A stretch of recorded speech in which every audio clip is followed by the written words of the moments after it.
Good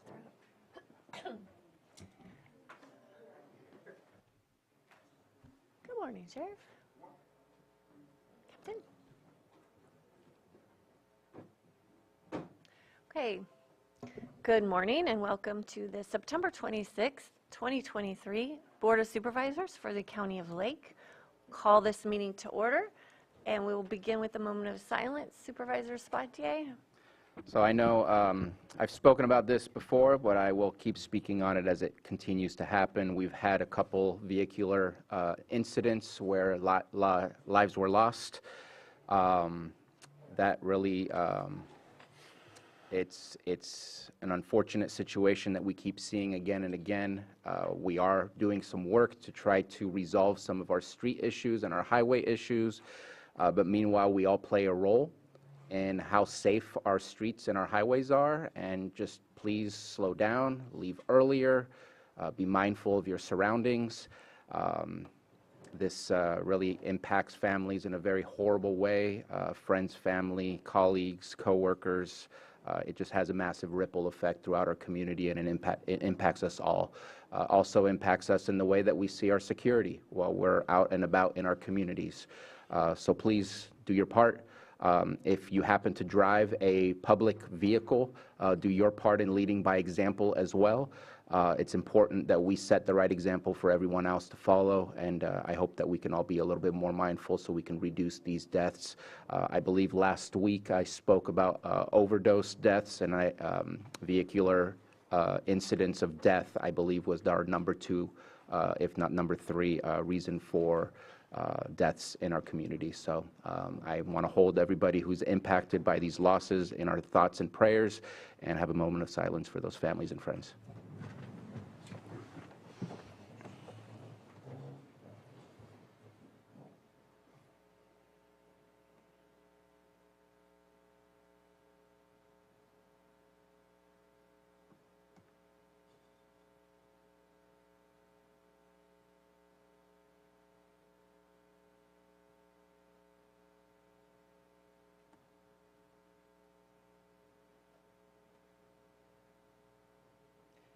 Captain Taylor, would you like to lead us in the pledge?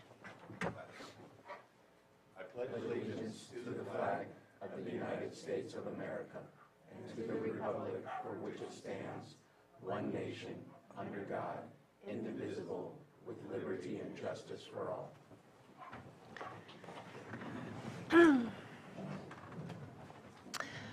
Do we have any extra items not appearing on the posted agenda? Yes, Madam Chair, I have one.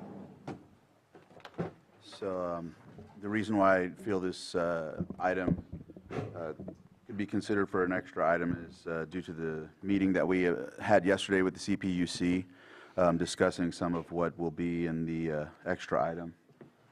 Should I go into it a little bit? Oh, go ahead. Or the urgency? Supervisor Crandall.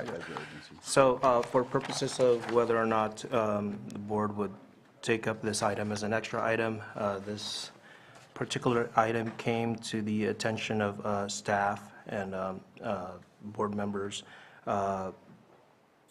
after the posting of the agenda, and the board for this particular item would need to take immediate action before the posting of the next agenda. And that item is a closed session item, initiation of litigation pursuant to Government Code Section 54956.9D4, 2 potential cases. Okay, so this is a closed session item, EJ? It would For be. Supervisor Crandall? Yes. Okay. Okay. Okay. It's one item with 2 parts, correct?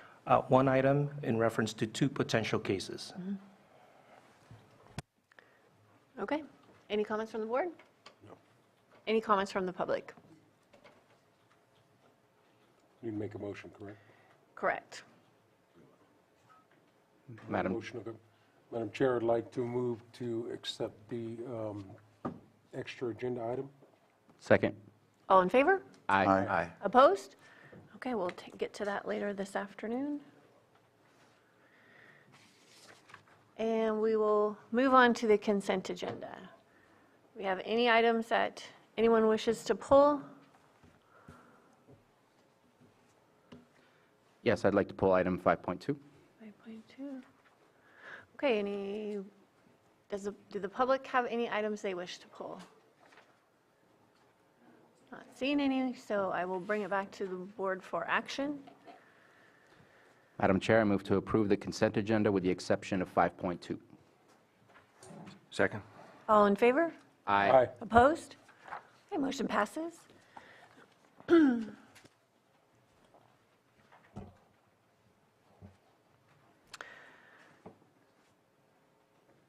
we'll just wait 1 minute to get to 9:06.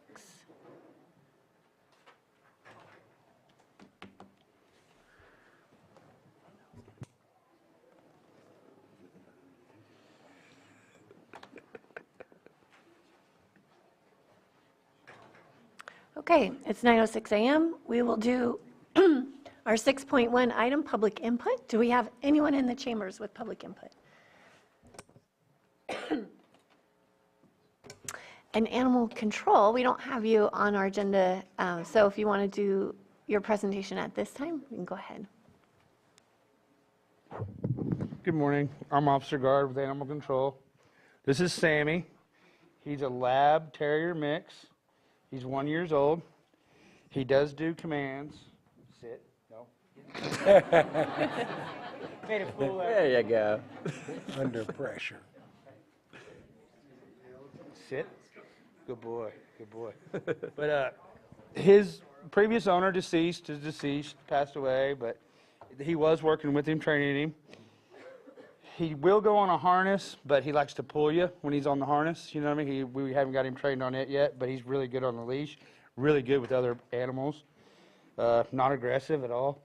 But he's a really good dog, and if anyone's interested, we're located at 4949 Hell Bush Drive at 707-263-0278. Thank you.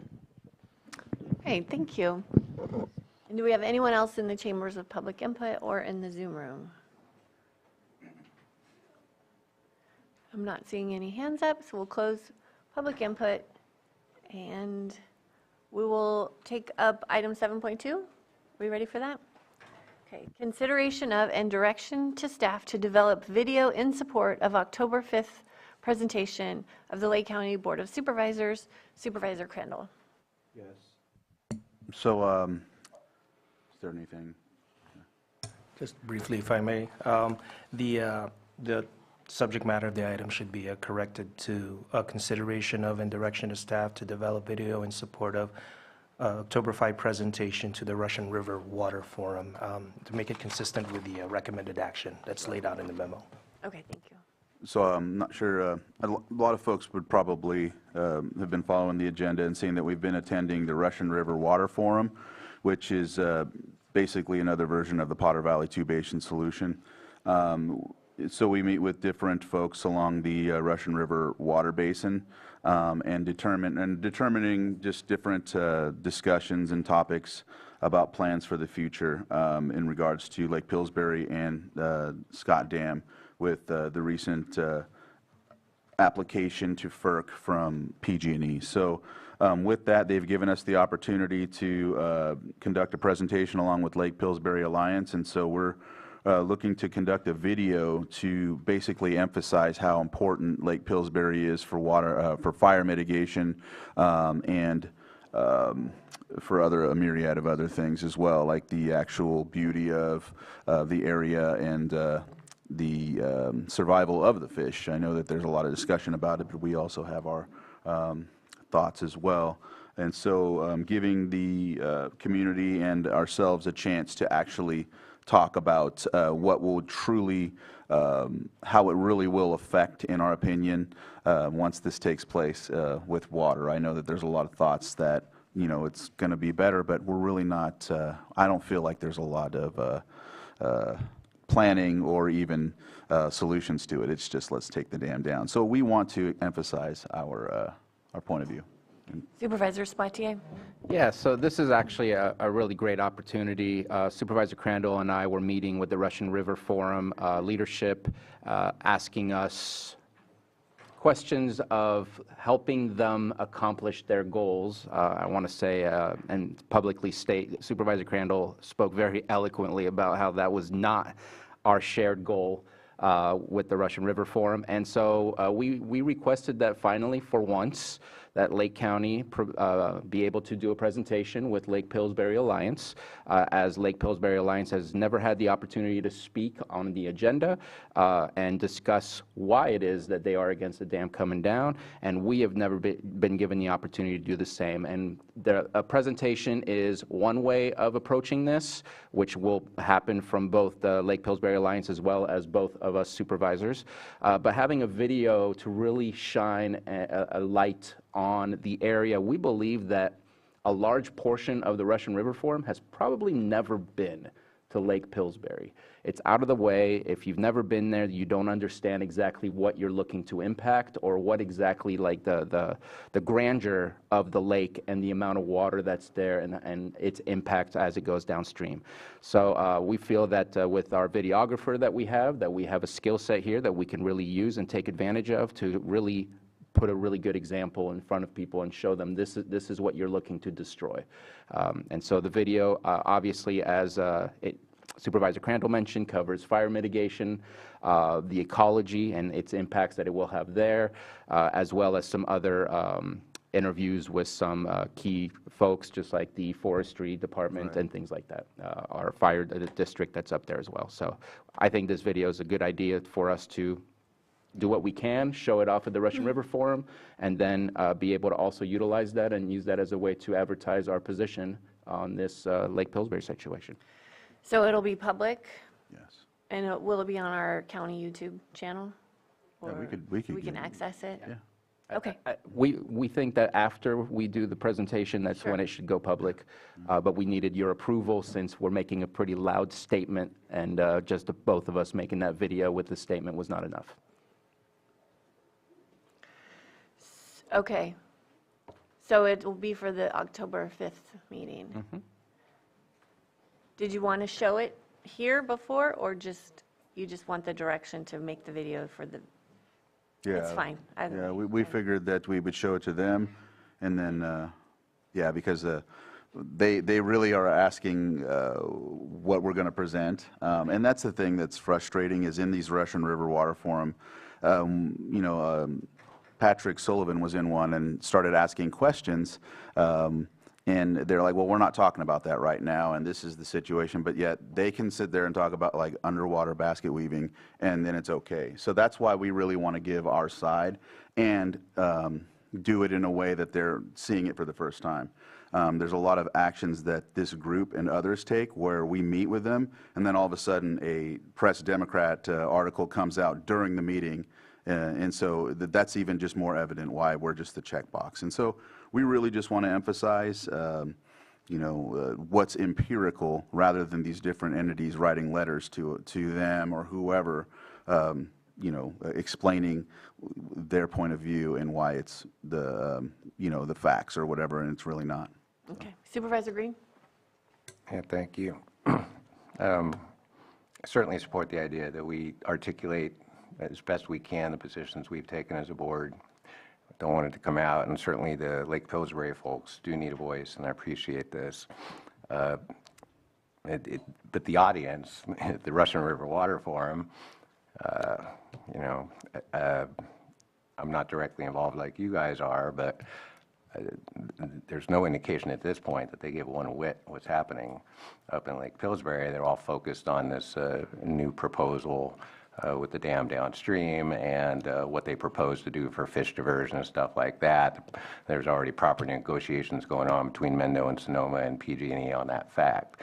So all the available evidence so far, at least that I've been observed, is that neither the Russian River Water Forum nor the Two Basin Solution before that had any inkling that they were going to take any steps to preserve that dam or the people that benefit from that lake right now. So I really want to support this because I want to tell the story, but at some point that story is going to include, we really want to preserve this, but absent that, we want these things as well. And so certainly support this in terms of public messaging, maybe not to the most receptive audience with the Russian River Water Forum, but for our community and the Lake Pillsbury community, let's absolutely tell that story. But I wonder if we're just taken one last stab in the dark of preserving something that nobody, to my knowledge, is trying to save this dam in any meaningful way, so. And the point isn't to, emphasize that they already know our position, yet they still try to coax us into agreeing with their plight. And we're like, no, we've never been in agreement with your plight. We know it's going to happen eventually if that's the case. However, this is what you're not considering. And we know they're not going to take the information and be like, oh, I've seen the light. We already know that. We just want it to be shown and on record that when they emphasize to whoever the powers that be that Lake County agreed with this direction, they can see that it wasn't, because there's always an attempt to say something of the like, oh, Lake County, they're in agreement with us, or can you help us convince so-and-so to do this or agree with us? And we're like, no, that's not our place. So, yeah. I think it'll be helpful to have this tool for all of us to use. When we're on our calls, our advocacy calls, and we bring this up as an issue, I feel like, yesterday I was on the phone with the Lieutenant Governor's office, just explaining the issues that we have in Lake County, and this is one of the issues. And so being able to send a link to the video, I think is really going to help get our message out there. And just to add, so the video is supposed to make one point, but in the presentation, we already drafted a public letter that was approved by this board with Part A, which is we want to keep the dam. Part B, which is if the dam comes down, here are the things that you have to get accomplished. In our presentation that we do after the video, we will be talking about the things that we need to make sure is on the list of essential studies and essential actions taken by PG&E if the dam comes down, because we do not want a mess left behind. So we're not going to ignore the fact that, yes, there is a larger push to get rid of the dam, but we also want to make a statement of this is what you're impacting and affecting, and a place you may not even have gone to and seen. Let me show you, because it's beautiful out there, and it's affecting lives. Okay, do we have any public comment on this item? Not seeing anyone, so I will bring it back to the board for action. Madam Chair, I move to approve development of a video presentation and augment on October, or, let's see, we had a change, right? No. To the Russian River On water. October 5th, 2023, presentation to the Russian River Water Forum. Second. All in favor? Aye. Aye. Opposed? Okay, motion passes. And we'll move to our 6.2 item, 9:15 a.m., presentation of Employee Services Awards, and we have a chamber full of people to recognize today. We've got Human Resources and Pam Samick to come up and make these presentations.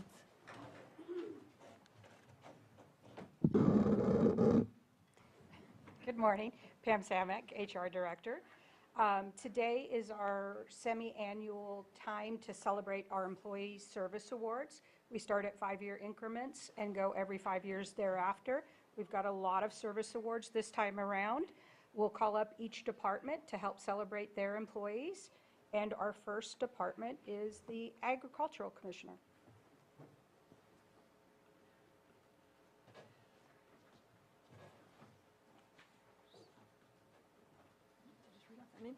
Okay, thank you. Good morning. First, I'd like to honor Janice Luke, agricultural biologist, weights and measures inspector. She's our Class B driver. 5 years. Unfortunately, she's not able to be here this morning. And then next up, we have Sam Upton. He's the Deputy Ag Commissioner, sealer of weights and measures, and he's been with the department for 10 years now.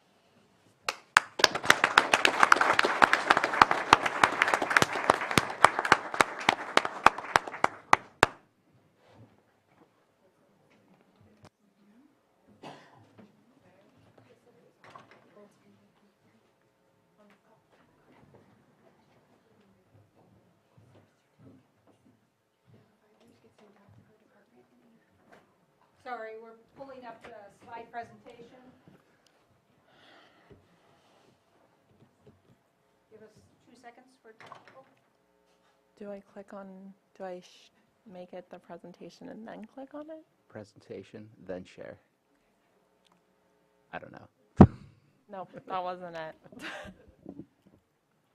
All right, let's see if this messes it up.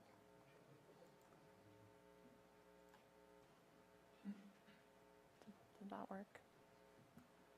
It did. Okay.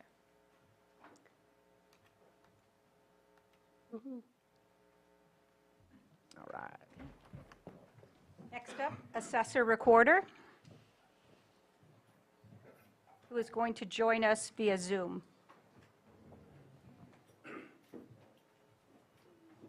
There we go, just getting my video to start.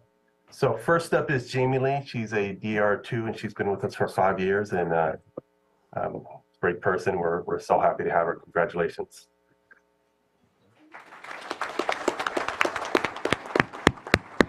Next up, we have Thomas Ingstrom. He's a auditor appraiser. He's been with us 5 years and he's a very big addition for our office and we're congratulations, Thomas. Next up is David Swinger. He's our assistant auditor, assessor recorder, and he's been with us 5 years and he does a fantastic job for us. And congratulations, Dave.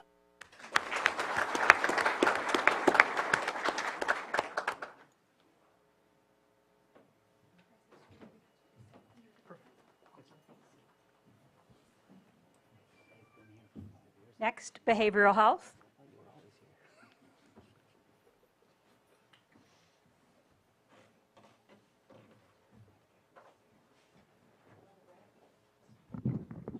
Hello, Elise Jones, Director of Behavioral Health, and I am so pleased to congratulate Patricia Russell for 5 years of service. Where's Patricia? I know I saw her. Ooh.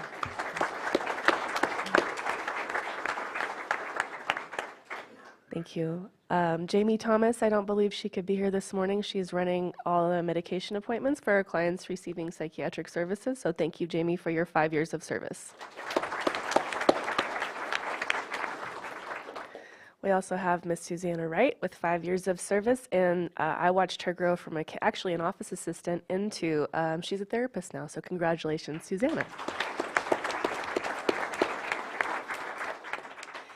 Miss April Gambra is not here, unfortunately for me to embarrass her. Congratulate her on 10 years of service. Thank you, Miss April. And then Carrie Manning is here. Carrie, will you please come up? Well, Carrie Manning is celebrating 20 years of service.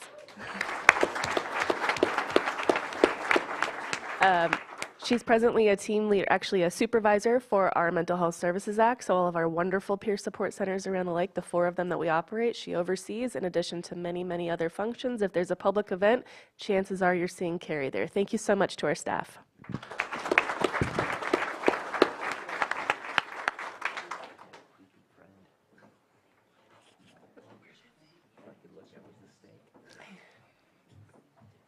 Next, we're celebrating child support, and Tammy couldn't be here, so I'm going to read her name. Cindy Van Leeuwen, 30 years.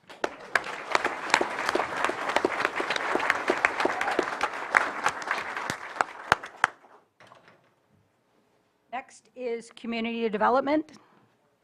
Oh, okay.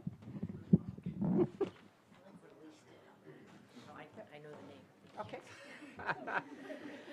Gloria, if you want to come up and join me. We're congratulating and honoring Gloria for 25 years today.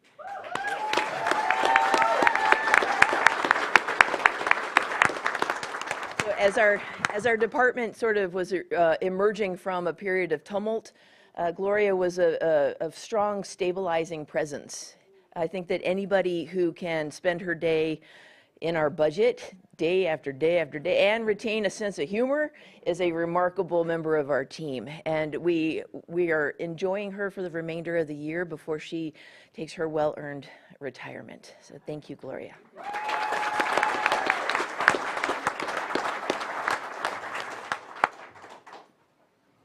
Next up, we have County Council.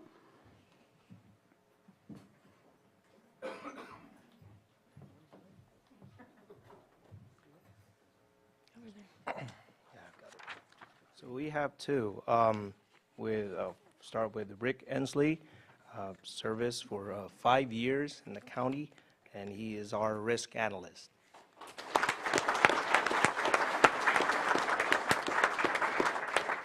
And we also have Nicole Johnson, 5 years of service, our deputy county counsel in our office.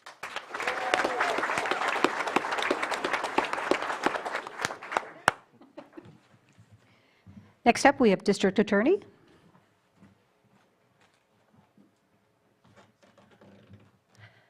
I'm really happy to do this presentation. Wendy Collard with our Victim Witness Office.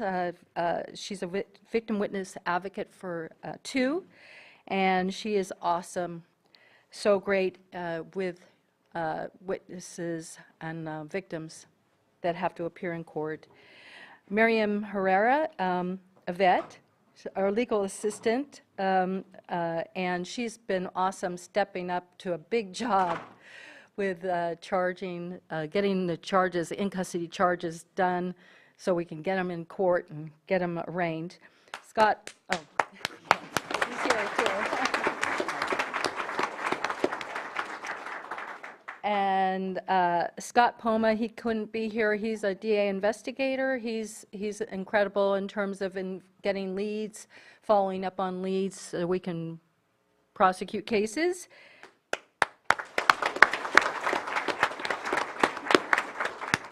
And Nick Rodo, he is a deputy DA. He's in court right now, I think, so he couldn't be here. He's been slamming out those trials, being very successful, and we're really lucky to have him.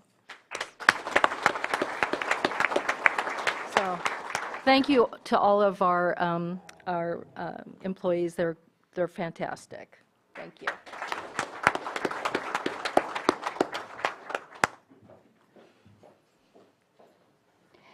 Next, we have probation.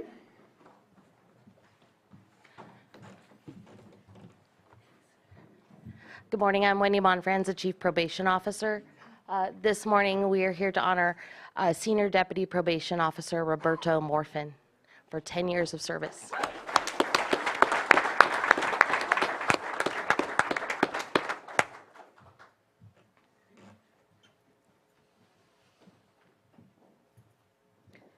Public health.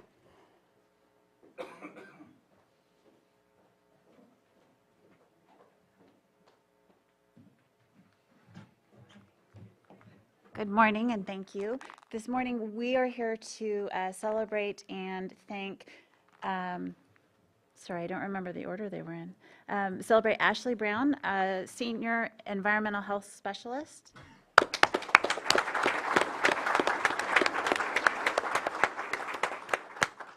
Thank you for those 5 years. We appreciate it. And then also we are celebrating Christine Hannigan, our emergency preps analyst.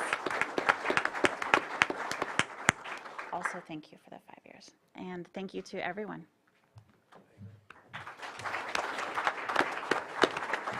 Next up is public services.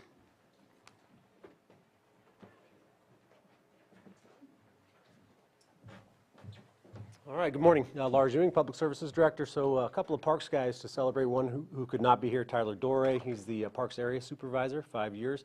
But Josh Shepard. He wasn't here, so I spoke over him, sorry. But Josh Shepard is here, so thank you, Josh. 5 years, Parks maintenance worker. Josh, he has an excellent attitude, honestly. One of the best I've ever seen, not just in Parks, but anywhere. He's an excellent worker, always a smile, and I really appreciate him as on our staff. So, Josh.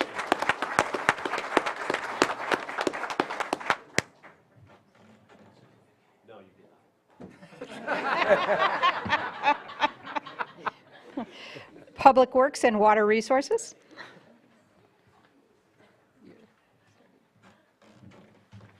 Good morning. Scott DeLeon, Public Works and Water Resources Director. I'm actually going to go a little out of order and go Water Resources first, and so I'd like to invite Angela DePalma Dow up.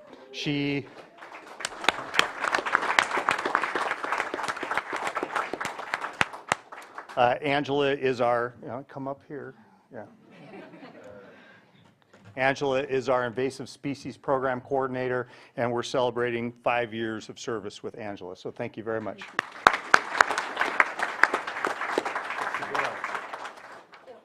Okay. All right. Public Works, I have 2 employees that unfortunately could not be here. I would like to recognize them. Royce Tibbetts, he is our inmate crew leader. He has 15 years of service with us. And then Jaleese Simons, she's a Public Works Worker Senior in our Paint and Sign Division. She is celebrating 20 years of service.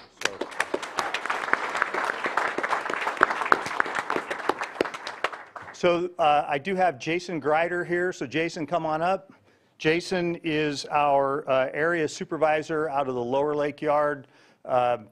Pretty sure Jason started off as a public works worker. Come on up here too. Yes, please. 15 years of service with our department. So thank you, Jason. Welcome. Next is our public works superintendent, Jim Hale.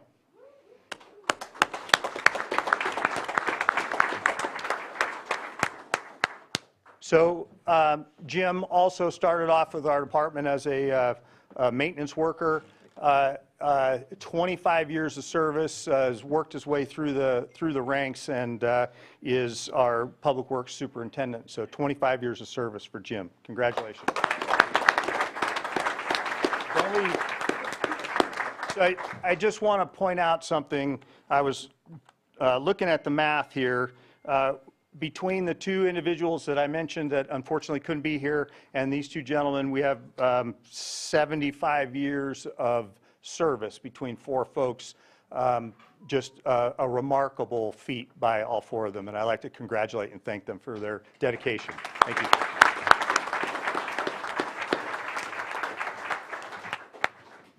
Next up, the Sheriff's Department.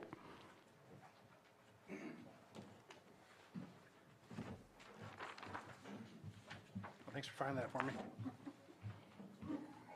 So we have a few, but most of ours, Rob Howell, Lake County Sheriff, by the way. We have a few, but most of ours are away at training or working. So I'm going to go through these. First, we have Antonio Castellanos, Deputy Sheriff, 10 years.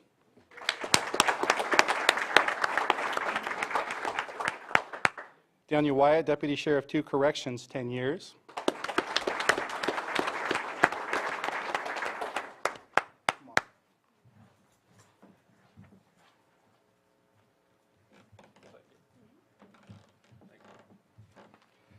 You stay right here. We have Linda Brabeck, did I already say that? Correctional aide, 15 years.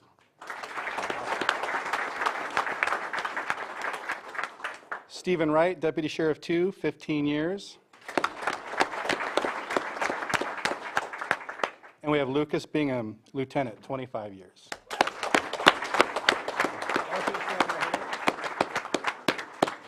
Right here, that way I don't feel short when he comes up here. So just a few words for all of them. I love these awards, love these lists. You look at them, you see so much experience and expertise, dedication, and these guys represent all of that. I know county leadership won't speak for you, but they appreciate the time. I appreciate the time, and thank you. Thank you, sir.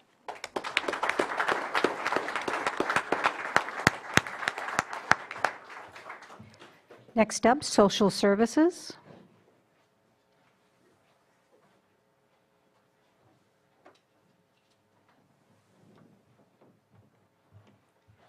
Good morning.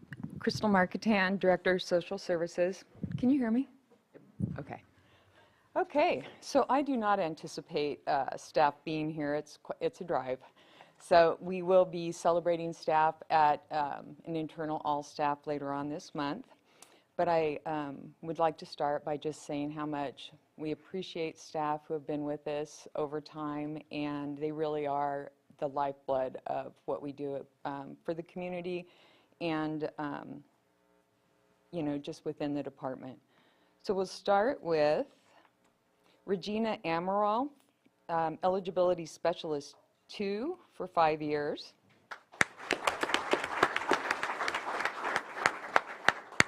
Catherine Brower, Eligibility Specialist 2, also 5 years. Robert Brothers, Information Systems Analyst 2, 5 years. Bonnie Siha, Eligibility Specialist 3, 5 years.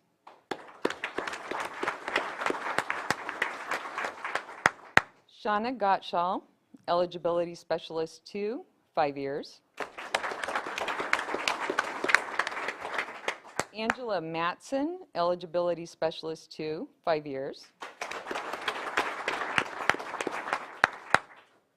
Catherine Sims, Social Worker 2 in Adult Services, 5 years. Cheryl Valdez, Eligibility Specialist 3, 5 years.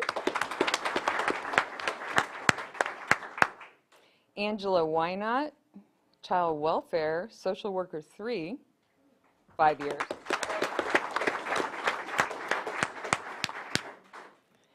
Nicole Zwing, Eligibility Specialist 2, 5 years. Catherine Howard, Eligibility Specialist 2, 10 years.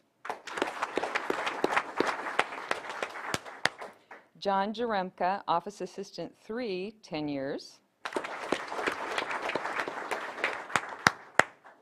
Sierra Sacato, Eligibility Specialist 3, 10 years.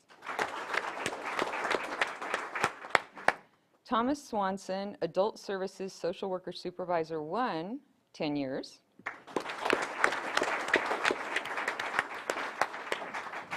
Carrie Bridges, Social Worker Supervisor 2, Child Welfare, 15 years. No, I thought maybe some of the child welfare people would show up. What? And you're just sitting back there? Okay. You yelled? Okay. Let's see, I did carry, so Kimberly Costa, Program Manager, Child Welfare, 15 years. And again, at Adult Services, Kelly Grimes, System Support Analyst, 15 years.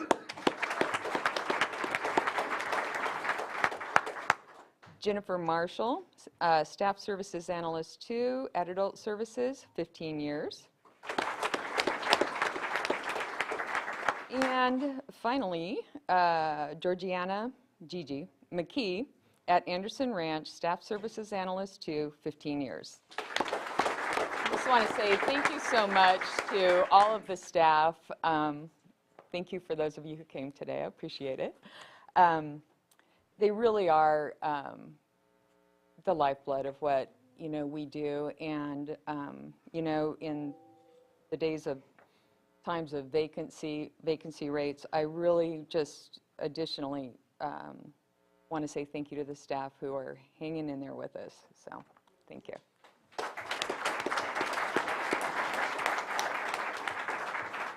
Special districts.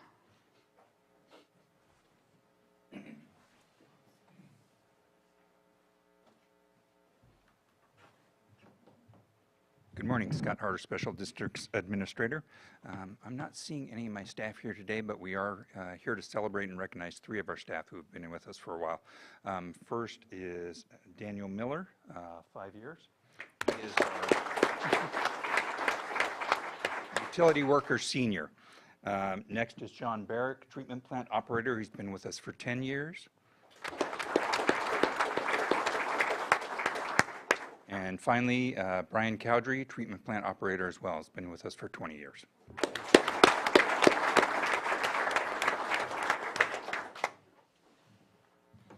Next, we have treasurer tax.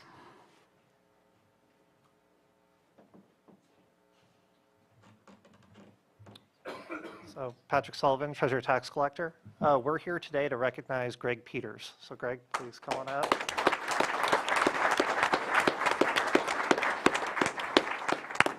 Greg has 15 years of service with the county. He's just been an excellent employee. He handles some of the most complex cases in our office for tax enforcement as an accountant. So I really would like to thank him for all of his service to the county.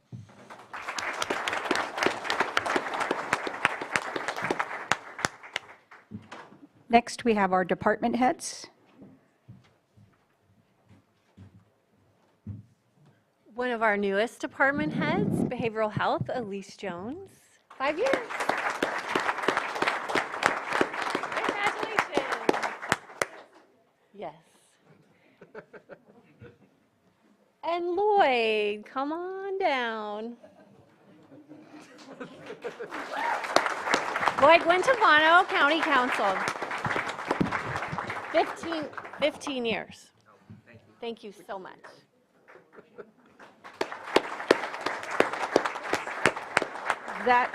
That concludes our presentation, and I'd like to give a special thanks to Cherish, who puts all of this together in an amazing presentation, chases everybody for their pictures. So thank you, Cherish, and thank you to all of our employees.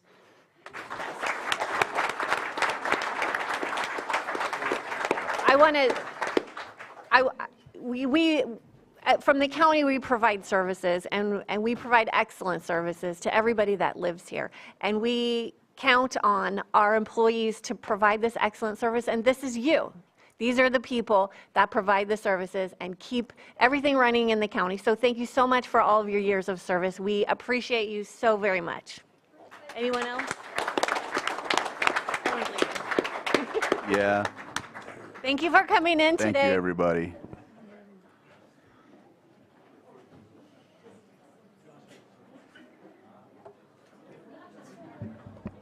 I'm going to jump. You want to take a break? We'll take a 5-minute break.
Ready, Sam?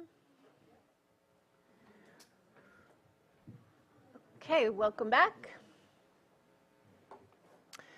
6.3, our 9:30 a.m. hearing. Consideration of requested hearing and appeal by Thomas Armitage for a notice of nuisance and order to abate and notice of violation issued against 180 Schindler Street, Clear Lake Oaks, APN number 035-391-08. Property owner Thomas Armitage. And we are going to swear in everybody that's involved with the hearing today. Anyone going to give testimony, please stand and raise your right hand. All right. With your right hand raised, do you solemnly swear that the testimony you're about to give will be the truth, the whole truth, and nothing but the truth? I do. Okay. Okay, I just want to verify that is there anyone in the Zoom room that will be testifying? I'm not seeing any hands. Okay, so everyone's here in the chambers today. So I will turn this over to Director Turner. Thank you, Maria Turner, Director of Community Development. I have with me Code Enforcement Manager Marcus Beltramo, and I'll turn the presentation over to him. Would you like to come sit down up here?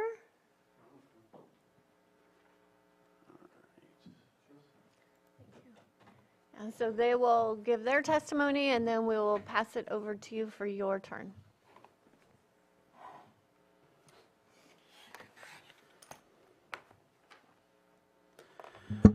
Good morning. My name is Marcus Beltramo. I'm the Code Enforcement Manager for the Community Development Department. And today we come before the board for a request for a hearing or an appeal for 180 Schindler Street in Clear Lake Oaks. The appellant is the property owner, Thomas Armitage. Is that the correct pronunciation? Armitage. Thank you. All right. So this is just the property details here. It's zoned R1, single-family residential property. It is an unimproved lot. There is no primary structure on the lot. And here's a map of the location. The yellow line is Highway 20. The arrow points to the lot that is identified as 180 Schindler Street. We did receive a request for hearing on August 7, 2023 from Mr. Armitage. I'll summarize his issues. Obviously, the property owner can speak to his reasons for the appeal here today. Appellant claims that he's being singled out. Appellant does not think the violations are a public nuisance. Appellant claims he cleaned up the property. Appellant claims code enforcement is going out of its way to harass a civilian vet. I'm sorry? I didn't say that. It's in the... On March 22nd, 2023, these are the photos that we took from the street. As you can see, there's the lot. Located on the lot is a recreational vehicle, a boat, a truck or a van, and some miscellaneous items. Here's a better photo of it. As you can see, there's the boat, the van, the recreational vehicle, and another boat in the back. These issues are being stored on the property for more than 30 days. It is our opinion that the lot is being used for permanent storage, again, without a primary structure. Storage on a lot would be considered an accessory or a subordinate or secondary use of the lot or the land. On the left is a March 22nd photo. On the right is a photo taken from July. So a fence was constructed during the situation.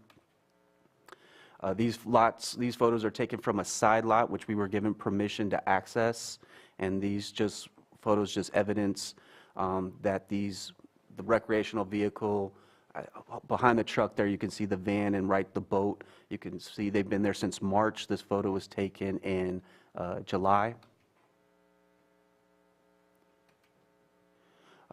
Based on the information or the evidence collected, we issued a notice of nuisance in order to abate and a notice of violation. Both notices cited violations of the Lake County Code, Chapter 13, Article 1, Section E7 for garbage, rubbish, and refuse on the property. Violation of Lake County Code Chapter 13, Article 1, Section E13 for inoperable vehicles. That would be the red truck or van. Lake County Code Chapter 13, Article 1, Section E5, which is use of land or premises maintained contrary to the provisions of Lake County Code Chapter 21. Again, this is the fact that they're using the property for a purpose in a non-compliant manner, as there is no primary structure and they're using the lot for storage. We cited, in the code, we cited the zoning of the lot being in violation of the zoning designation and what the lot allows, and then also for accessory uses and structures on the property. These photos are recent photos taken on September 22nd, so I believe that's last week, and this is what the lot looks like currently. And so as you can see, the fence is erected. On the right is the photos again of the boat, the recreational vehicle, the van on the right, boat in the left side of the photo, if you can see that clearly. Again, the recreational vehicle with miscellaneous items, rubbish surrounding the, I guess, the base of it. And on the right, you can see the van, and you can see why we determined it was inoperable. There's no tires, wheels. It does appear to be inoperable, or not allowed, or cannot operate safely on a roadway. Here's a panoramic view of what the lot looks like. The fence on the background, that's where the front of the street is. Again, we were given permission to access a side lot to take this photo. Staff recommends the board uphold the notice of nuisance in order to abate and the notice of violation, and direct staff to move forward with the abatement process within 30 days. Obviously, we would like to ask the property owner to voluntarily bring the property into compliance on his own terms. At this time, that concludes our presentation. Okay, thank you. Mr. Armitage? Okay, he's right about the So what I need you to do is come closer to the microphone and state your name, and then... My name is Thomas Neil Armitage. I do own the property. My situation is that I came up, didn't plan on retiring up here. But my mom is 84 and my stepfather is 91, and I was pushed for time to get up here, you know, to get a place. And so I did buy the fifth wheel in the van. I came up in the van. Okay, it has a brand new engine in it and everything, and all the other vehicles I bought is an investment because I didn't want to put money in the bank and stuff like that. It's just stupid stuff. I was living in the fifth wheel when I was there, but I have since moved off and shut it down. The neighbor on that side over there, I believe, is selling his place, and I erected a fence so it wouldn't be to see it. Everything I have there works except for the van.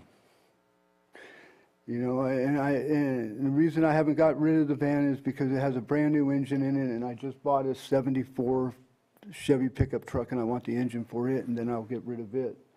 But I put you can't see onto my property from the street anymore, so I don't believe it's a nuisance.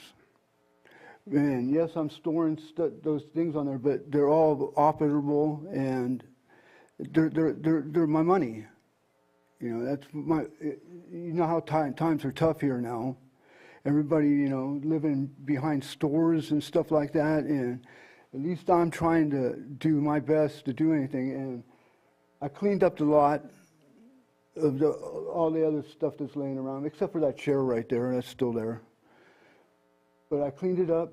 They're moving on this side now. They got kicked out of their place, and the guy on the and nobody there is really complaining about the lot. You know, it's what I own. You know, I should be able to store stuff on my lot that is mine that I'm going to use. I have pictures of the lot from 10 to 15 years ago with stuff on it at all times. There's never been a time that the lot has not had stuff on it. It shows a swimming pool, 2 trailers, and it's been there, and it had just that little chain link fence up. I put the other fence up, and I'm on a fixed income. I'm retired. I only get $1,000 a month. That's all I get. And I'm doing my best to clean it up, and I want to keep it. I was planning on building it, but when you have to pay $10,000 to get water moved 3 feet to your property, it's kind of ridiculous. You know, $10,000. The lot costs $20,000. And I got to pay half that just to get water moved 3 feet. You know, so that, you know, it's morbid, but, you know, I'm up here to make sure my mom, which she is an elected official on the fire board in that district over there. No one ever runs against her. But I hear it from her and I hear it from everybody to clean the lot. I cleaned the lot up. I put the fence up so it wouldn't be an eyesore. And the vehicles, you know, I'll get rid of the van. There's no problem with getting rid of the van. I'll call somebody to, you know, come get it. But the other vehicles there, like my boat, my fifth wheel, that's my home. But I'm forced out of that and now living in Lakeport because, you know, they're right. There's no water there, so why? They're right about not living there. You know, you gotta. You know, I lived in foxholes for months at a time, but you know, that's my home. That boat's my boat. The truck in the back is my SS Chevy pickup truck, and the other boat is we were going to make it into a party boat because it's like a camper boat, and it's a rare boat. My green boat is my boat, my other boat, and I planned on. And when I came up here, it was the drought, and then we had the worst summer in history, and I stayed there and suffered in that heat with no air conditioning and stuff. So yeah, they're absolutely right. It's not a livable lot, right, as it is. But you know, I did everything I could because I can't live with my mom because they live, you know, they're barely. It's just a long story. Never mind. But you know, my stepfather's 91 years old, and he asked me to come up here. I was going to retire in Havasu, and I ended up in Lake County, a lake that I can't even go swimming in. So I don't know what you want. You know, I'll get rid of the van, and I'll get rid of, you know, and all the excess trash, those firewood and stuff like that was there. But I'm not using that anymore because I'm not living there anymore. And you can testify to that. You know I'm not there no more. Our officer, Christopher Colin, was the lead code enforcement officer on this, and he'd be the best person to testify to any occurrence to the situation occurring on the property. Okay. If you'd like to come up, if you have something.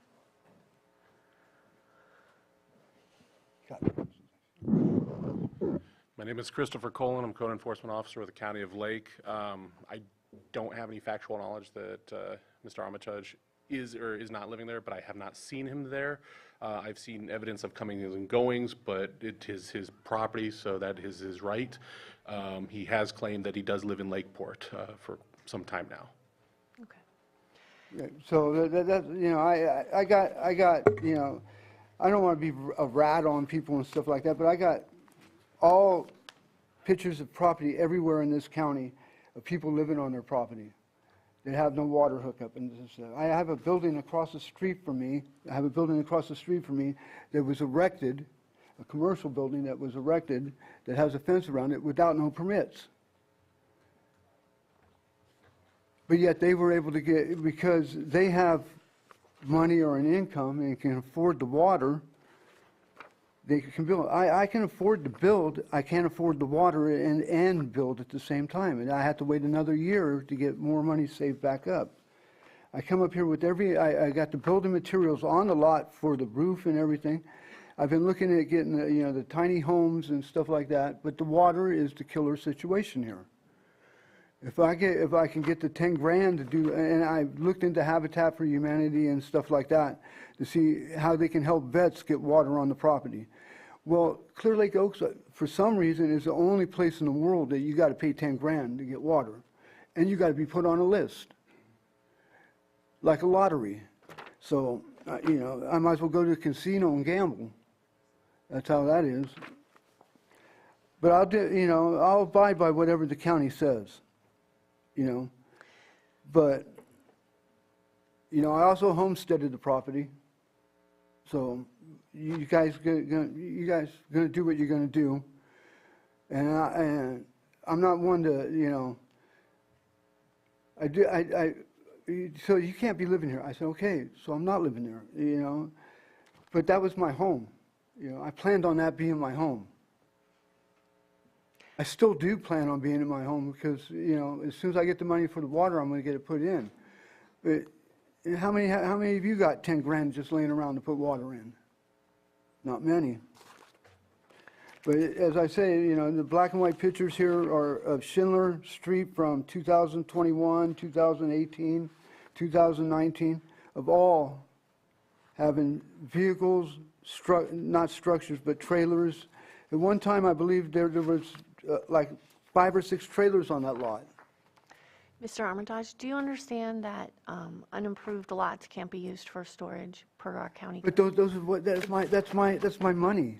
Okay, I but invested, and if you can't have it, when you buy land, you should be able to, as long as it's not hurting anybody, you should be able to keep your stuff on it. right. But the reason we can't allow that is because we would have every lot in the county. But you being don't, used you as do storage. have So every lot in the county with we're- stuff And on it. I think this may be part of the roadmap task force. This property is located in the area designated as the Roadmap Task Force. Okay, and so that is a program that we've put together to focus on a community to fix but I did these my- issues that have been outstanding for a long, long time, and it looks like you have some photos and some evidence of other lots. All kinds of, right, but they're living on them. but we I can't- put the fence up because, Yeah, so we've heard your testimony. I need you to listen to us right now. All right, yes, ma'am. Okay? So I just want you to understand that per our county code, we can't have these lots used as storage for all of these vehicles and all of these. Well, they're not gonna and be we staying there the can't whole have you time. living there either. I'm not living there. Okay, just want to make sure that's clear. We do have some folks in the audience from North Coast Opportunities that have some housing programs, and maybe they can connect you with something if you want to speak to them. And about getting right there, water? back there, Justin and Yeah, of and course. Janice waving. So we have some programs for people like in your situation that need a place to live or maybe need some It's help. not a place, I need to get water on my property. Okay, That's what I need. but I'm going to open it up. Looks like Supervisor Crandall has some comments or questions. Yes, I I empathize with you as a veteran. I do know what it's like to be able to stay anywhere, but we can't do that here. It's unfortunate, and believe me, if we could stay in a tent somewhere, you and I, because we've been there. But according to the code, it's written, and I have multiple other constituents on both sides, some that have been abated or a notice to abate, and then there's some that are trying to like say, well, I should be able to as well, and have been trying to put their property or whatever you want to call it on vacant lots, and they end up having to move it. So it's an unfortunate thing. I also wanted to mention, I know that you mentioned some housing programs with some folks in the audience, but as a veteran, there's a lot of services in our office here. The local VSO is really great. They've helped numerous veterans, including myself, to get services and even possibly more income to help you if you're a disabled vet and things of that nature, but also down payment assistance and maybe some sort of assistance with the water situation. You know. I asked about the down payment situation with the water and paying it, but they wanted cash up front. Okay, well. Okay, and I haven't never heard of any county. Well, and that's not the county, that's actually. Clear Lake Oaks. Yes, Clogba, and I It get is calls in the about county. them as well, and we don't have any oversight over that water. That's a private water agency, so it's difficult, because believe me, I get the complaints all the time, but only thing I can do is go to their board and talk to them. I can't force them or even bring it to the board or anything of that nature to say, hey. So you have a rogue county, rogue city in your county? It's not a rogue city, it's actually the water department, special district, yeah, special districts isn't even necessarily. Is that because you gave up the water rights to the lake? No, it has nothing to do with that, yeah. I mean, this is. And I didn't give it away. I know, I know. but Supervisor from the 1800s, they decided to do that. I know when I bought my lot, I bought it from Napa County. Okay, and I asked the people specifically, what can go there? And since there was things on the lot the whole time. As long as I didn't change the structure of the land, I was okay to put things on it. That's what I bought the lot under, the assumption that I could store my things, nobody else's things, just my things that I have all the paperwork for, and that I'm going to use to sell to keep my income going. Because I get Well, that's $1,200 a month from Social Security, and I'm only 10% service connected because of tendonitis. That's $300. So I'm living off of $1,500 a month. well, if you're a Purple Heart veteran, you should be able to apply. If I can apply for PTSD and all that other stuff, but then I lose my right.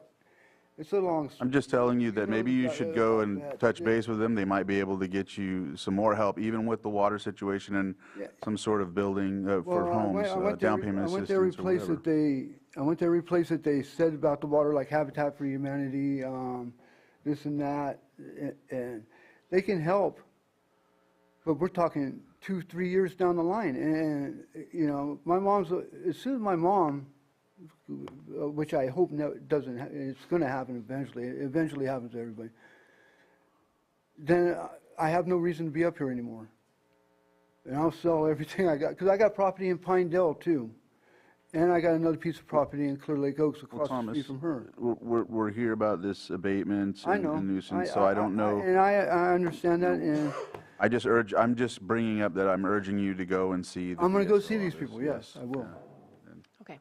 It's just, it's hard when you don't, you're living day to day, having to sell stuff to make ends meet. You know what I mean? I do. Supervisor Spatier? So I'm not going to add much more than what's already been discussed.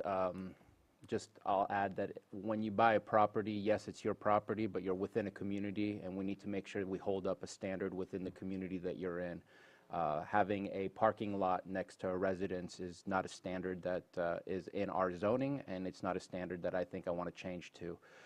I do want to ask you a question. I know you've mentioned it, but I just want to make sure, because all of the vehicles, not just the van, is the issue, because you can't store things on a vacant lot until you have a house there. That means you can reside there, therefore you can start storing stuff there. The RV looks very capable to house somebody, as it did, and possibly more. I just want to make sure, are you living in the RV? I don't want you to be in trouble. I just don't want to take it away from you without having another conversation if you're living in there. That's my home. You're living in Lakeport, you're in a residence? I'm living with this lady right here. Okay. I just want to make sure that that's not your primary, so that we can have a separate conversation about how we can provide some help if that's the case. But I can't, that's my home. That's all I got left from all my years of working and stuff, is that. Okay. Supervisor Green? Yeah, thank you. I appreciate you showing up, I really do, but much of what you're raising isn't relevant to the proceedings. So one question is, I think it's been made clear that, notwithstanding your opinion about what should or shouldn't happen there, they've told you that that stuff can't be stored there. You have an understanding that that's what they've communicated to you, right? Yes. And one of the responses you did, instead of cleaning up the property, was to put up a fence. I cleaned up the property too. All right. And I put up the fence, so I was told the code, if it's not an eyesore and it's not a public nuisance, and they don't go ask people permission to take pictures from their property, you never see anything on my lot. Okay, thank you for that. I do have a question for staff. And I know this is in the roadmap task force area, so to the point of selective enforcement or complaint-driven enforcement, in the roadmap task force area, we aren't necessarily reliant on the receipt of a neighborhood complaint to initiate an enforcement action? No, we're not. The purpose of the program is to concentrate county resources to a specific area, not to a specific or targeted property. All right. And the second question is a close reading of the R1 zoning ordinance regs. I'm not seeing what's been stated, that it has to be just bare ground and that no storage at all is permitted. I do see in Chapter 13 that inoperable vehicles like the van referenced here, certainly that would not be allowed. But is it the assertion of the department that absolutely no storage is permitted on an unoccupied R1 lot? In R1 or single-family residential, the allowed uses are primary residential uses. This is to preserve the residential character of the neighborhoods. Storage of items are considered residential accessory uses. In order to have a residential accessory use, you have to have a residential primary use first. So it's been the interpretation, and in this case is the interpretation of the department, that it is, if you have an unoccupied R1 unit, it has to be bare earth. Until you put a residential structure on there, nothing goes on there. We do have instances where there is some residential accessory use while building a home, but we do not have instances where there is residential accessory uses where there is no home. I do have the paperwork at home for application for permit to build.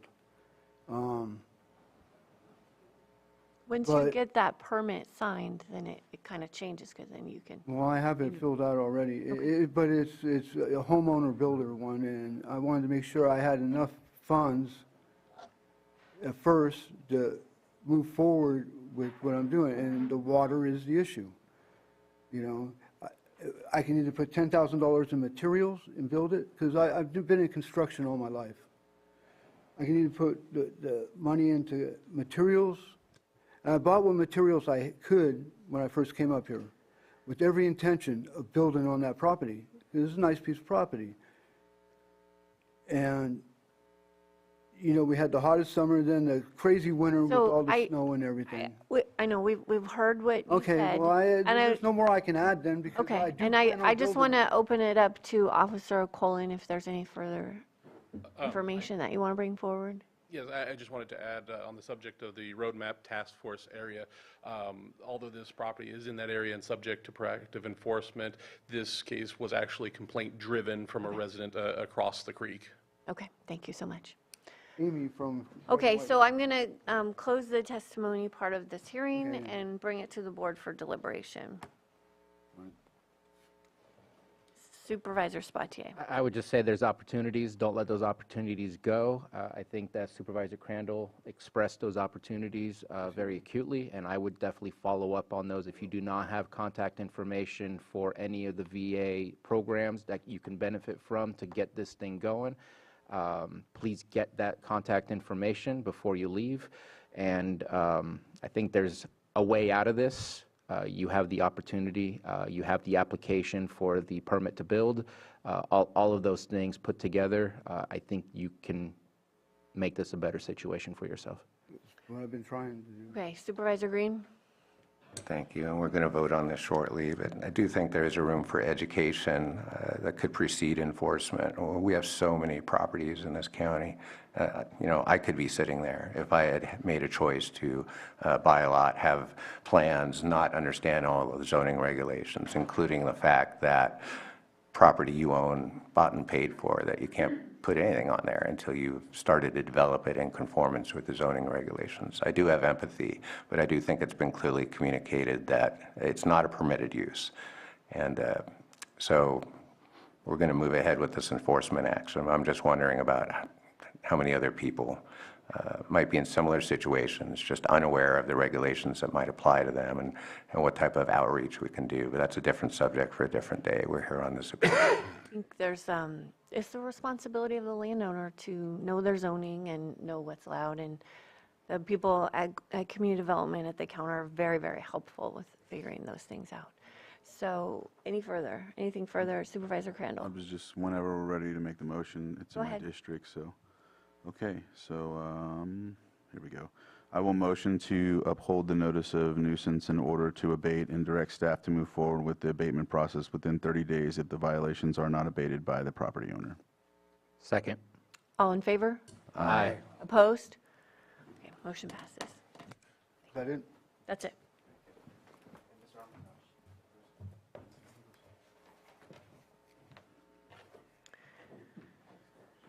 Okay. Our 6.4 item, 9:45 a.m., consideration of presentation by North Coast Opportunities, NCO, on the Lake County Home Hardening Program. It is my great pleasure to invite you up here to present on this program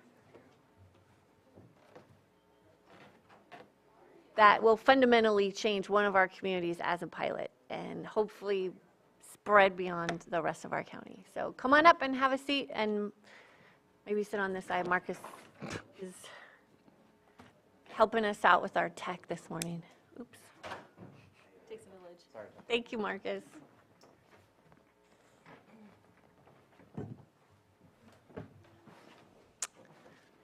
Hi, everybody. Remember to get closer to this. Yeah, you could just kind of pull it in front of you.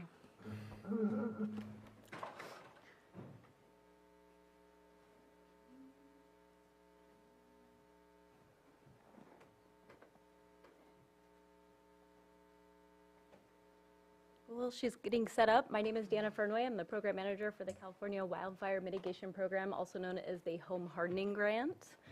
And my name is Mayra Blasina. I'm one of the project coordinators working in the Kelseyville Riviera area with Diana. So first and foremost, we just want to thank you for your time today. I know your guys' Tuesdays are very, very busy.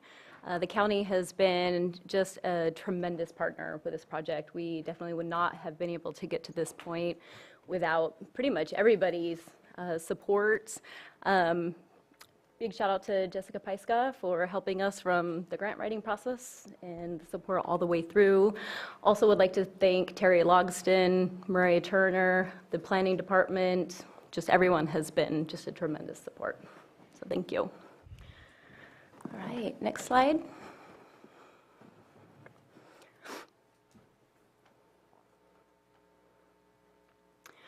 So this is a $22 million FEMA grant in partnership with Cal OES, CAL FIRE, and like I mentioned, the County of Lake. We're really excited about this grant primarily because there's so few communities chosen. In fact, we were the third community chosen out of 5 now. And what's really unique about this program compared to some other FEMA support is FEMA comes in after the fact. FEMA is really thinking differently about natural disasters, the fire world alone. And so this grant is primarily focused on prevention. And we are preventing wildfires through mitigation, defensible space, ignition-resistant retrofit measures on homes.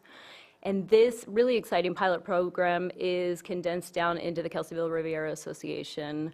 Now, FEMA's goal is to collect data after this 3-year program is completed in all 5 of these communities and hopefully open it up to other communities all through the West Coast. Our local goal, can you go back? Our local goal is to harden 500 homes in the Kelseyville Riviera Association. And this area was chosen primarily for the exact reason why everyone is thinking now. Lake County has a high risk of fire severity and our socioeconomic indicators here in Lake County. So this particular demonstration site was chosen. As a Cobb Mountain resident, I thought, why isn't it happening in Cobb? Why not downtown Clear Lake? We have all these pockets of vulnerable areas here in Lake County. But when CAL FIRE really broke it down, it really made a lot of sense. And basically, they chose that area because of the population density. Now, our efforts, our home hardening efforts will be maximized with homes that are built so close together. And so the goal is to really achieve this cluster resiliency strategy. Basically, the premise is if my home is hardened and I have a good amount of defensible space around it, my neighbors is also, and so on and so on and so on, until you have this whole community of hardened homes that makes that whole community safer. Another reason why the Kelseyville Riviera was chosen was because those vulnerable exits in and out. I don't have to tell anybody in this room that that's scary. There's also high vegetation that surrounds that community and high afternoon winds that pick up every afternoon. So I've been with North Coast Opportunities for about 4 years now, and every program that I have worked on has been able to focus on the vulnerable populations. And this grant really is no different. So this particular grant, like I said, is a little bit different than other FEMA grants, but it really does focus on the vulnerable population in making it nice and easy for everybody to be a participant in this project. So the first item is the homeowner has to actually apply for the program. We have really fine-tuned the online portal to make it really nice and easy for homeowners to just walk through it. It takes roughly maybe 10 or 15 minutes for them to get applied and for us to be able to access their application. Once that application has been received from us, we go in and we do a thorough home assessment. In fact, Myra is our lead assessor, and she goes out there on site and it takes about 2.5 hours, and she identifies what vulnerabilities this home has, so we know exactly what retrofit measures to perform and what defensible space measures to perform. We communicate that directly with the contractors, so again, make it nice and easy for the homeowner to be a participant. They don't have to talk to the contractors. We know exactly what retrofit measures to convey to them, and then we also pay the contractors directly. So it's not a rebate program. They don't have to wait for a reimbursement. And so again, just makes it nice and easy. We have a neighboring community that has a FEMA grant with roofs, and those homeowners actually have to pay up front. They wait for reimbursement. As you all know, everything's getting really expensive. Could cost anywhere between $30,000 and $40,000 for a roof anymore. So we don't leave that on our homeowners to have to take on that responsibility. Every home is eligible up to $40,000 in retrofit measures. And for folks who have an at or below their moderate income for the area, there's no share of cost. Now, folks who do have a higher income cost may have a small share of cost, but they're not ineligible to be a participant of this program. So speaking of the defensible space and retrofit measures, Myra is going to talk a little bit more about what we're actually doing on these homes. Thank you. Can we have the next slide, please? Thank you. So one of the goals of the home hardening program is to manage the fuels around the house by creating defensible space and making the structure stronger. We get the couple approach to reduce the chances that a house would catch on fire if there was a wildfire coming to the area. So defensible space refers to the 100 feet that surround the structure. And the idea is to mitigate the vegetation as it gets closer to the home. So if there were to be a fire, it would hopefully die down before it gets to the house. Those 100 feet are divided in 3 zones. Zone 0 is what's closest to the house, is the first 5 feet. That's also called the zero ignition zone. And that is where we're going to put the biggest efforts to have absolutely nothing combustible that close to the house. That way we can avoid flames getting all the way to the structure.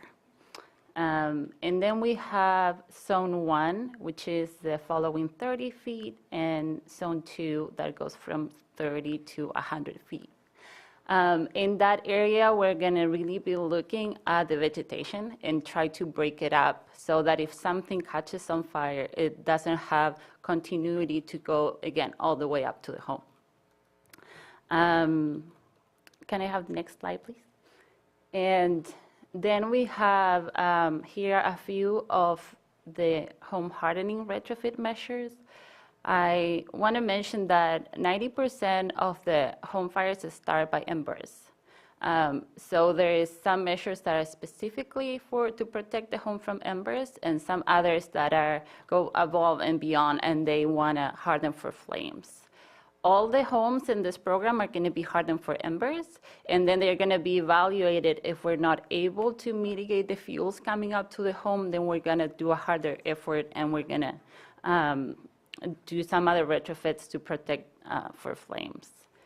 So hardening for embers, we're going to look at all the gaps around the home, on the roofs, around the walls. That's usually where embers can find like a nice hose to start a fire. So we're going to close gaps on the roofs, and we're also going to do fire caulking when that's an applicable thing to do around the walls in the house. We're going to reduce the vent screen sizes to 1/8 of an inch to reduce those embers that get that close to the house. We're going to put gutter covers to avoid debris from accumulating in the gutters. And another thing we're going to be looking at is the garage doors. Those are very famous for having gaps all over them. So we're going to do our best efforts to seal those garage doors. And then when we're talking about flames, then we're going to go above and beyond. We're going to recover roofs with Class A fire-resistant materials in assembly as well. We're going to change the gutters if they are combustible to make sure they are non-combustible material. We're going to create enclosed eaves to stop flame intrusion up into the attic area. We're going to replace the wall cover to have a totally non-combustible material on the siding. We're going to install double pane, double temper windows. And we're also going to create fire breaks between any attachments that are around the homes, like decks or attached structures. So again, these are just a sample, a few of the measures that our program is going to implement on the home and the property. Thank you, Myra. So I know we have wanted to come and do this presentation a little bit sooner. I was kind of delaying things because I was really hoping that we would actually be in construction by now, but we've had some delays on the back end. But for the last year, we have been really busy. One of the first things FEMA recommended is to jump into the environmental clearances. And I really had no idea what I was getting into at the moment. But right off the bat, because these are federal dollars, we do have to go through federal procurement whenever we hire any vendors. So we actually went through 2 phases to hire our SMEs. So right off the bat, we hired a historical architect, a biologist, a botanist, and a Native American sacred lands researcher. And so we went through and we cleared 1,250 homes for construction or to move on to the next phase of construction. And that report took about 3 months. FEMA reviewed it. It took another 3 months to get it cleared and okayed, and that direct report went to the county to help us get our umbrella CEQA clearance. And so with the NEPA clearance, Myra actually starts that process whenever she is on site during the home assessment. And if we have anything that kind of springs up during the assessment, we then bring back our SMEs to continue doing that research just to make sure that we are protecting our environment. So with all of these clearances and all these conversations and all these SMEs that we have on site, it really, proofs in the pudding. We are protecting our environment while we're making our community safer. So we're really, really thrilled to have all of these projects completed. We have worked diligently on making sure our platform for our homeowners to apply makes it nice and easy for them. So far, so good.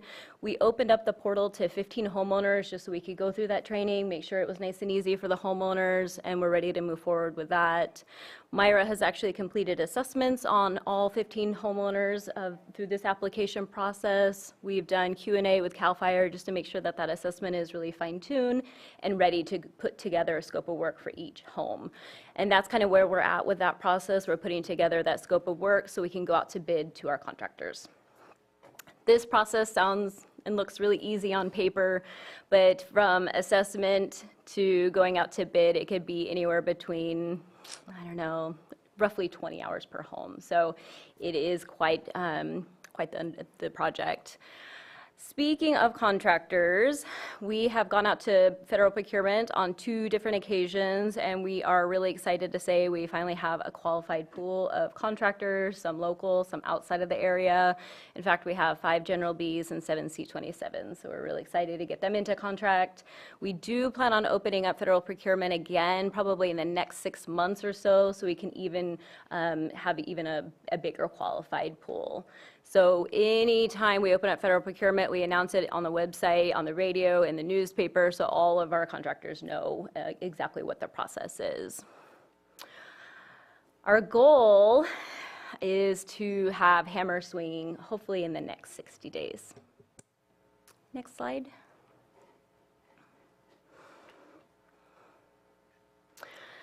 So homeowners say, you're not going to be able to get to my house, maybe by the second year, maybe even by the third year. I didn't mention earlier, but this is a phased approach. Our first year, our deliverables are 25 homes. The second year, 175 homes. And by the third year, we'll have the 300 homes under our belt. So with us starting so slow, we still have homes that are sitting there ready to be worked on. But in the meantime, we always share this home retrofit guide with the community, with the homeowners, with anyone who will download it and look at it. But I always want to share it with everybody. If you guys are in the journey of making sure your home is safer, this is an excellent guide. It walks you through like a mini assessment, talks about some of the scope of work that Myra just mentioned. So I always encourage everyone to download it. And if you do have questions while you're working on your home, feel free to call our team. We're always here to answer any questions for everybody. Next slide. And that's it, in case anyone has any questions. Wow. I am just a minute. We'll get to public comment, so you can have a seat when I'll open it up and you can come up then. I am so excited that we finally got to do this presentation. It's been almost 2 years. It was December of 2021 when we had the field trip organized by Cal OES and Cal Fire, and I know you two weren't on the team back then. But we had 10 different communities to look at, and we took CAL FIRE and OES around the county. We weren't able to see all of them in one day, and it was their choice to pick this. It was what they were looking for. The other 2 pilots that came before us had, it was one in San Diego County and one in Shasta County, and they were different versions of this program. Mm-hmm. So that's how we got started. But my very first concern was, oh my gosh, this is a huge, huge task to implement. How are we going to do this? But Cal OES and Cal Fire have been tremendous in hand-holding. They've hired consultants. We've had meetings every other week. I say we, I don't go to all of them. Every other week since December of 2021. Making sure that when we finally get to implementation, we can handle it. And so it has been a tremendous lift. And I am so grateful for NCO to take this on. The other pilot programs had fire safe councils to assist them. I'm just going to say that we are surging past the other pilots. We haven't started building yet, but they're very impressed with how much you've done and how well you've been able to get us through the FEMA application, which was massive, and pulling together all of these details. So I'm just so proud to be part of this partnership. The whole idea is to harden communities, and we know that homes become fuel when a community is burning, and so this is why all the homes in a cluster are going to be worked on whether or not you meet the income guidelines or not. Because we can't have homes that haven't been hardened in a cluster, or we don't have a hardened community. So, and that's why the vegetation management, is it a 10 or 20-year commitment that the property owner has to? 20. 20 years they have to commit to managing their defensible space too. So it's been very well thought out, but because we're the pilot, we've learned a lot, right? A whole lot. Still learning. Still learning. The other piece of this that hasn't been mentioned, there's a lot going on with home insurance in the state of California. And this community will also be eligible for the new changes that the Department of Insurance is making, which we still don't 100% understand. But what's happening here is being used for those programs. And then the assessments and the tours and being out on the ground with the high-level CAL FIRE and OES people walking us through and developing the tablets and the software for the tablets. It's just, it really is incredible how much has gotten us to this point, and we haven't even started swinging hammers yet. So I don't know if you have anything else to add, Vice Chair Simon, about this process. I know you were really involved in the beginning. So just want to turn over to you to share thoughts. Michael had his. Oh, okay, but since you were a part of it, I thought. Oh, sure, go ahead, Supervisor Green. Right, go ahead, Mike. Just a technical question. It sounded like you had an umbrella CEQA clearance, like a CAT X or a statutory exception, but you may still be doing a site-specific NEPA review.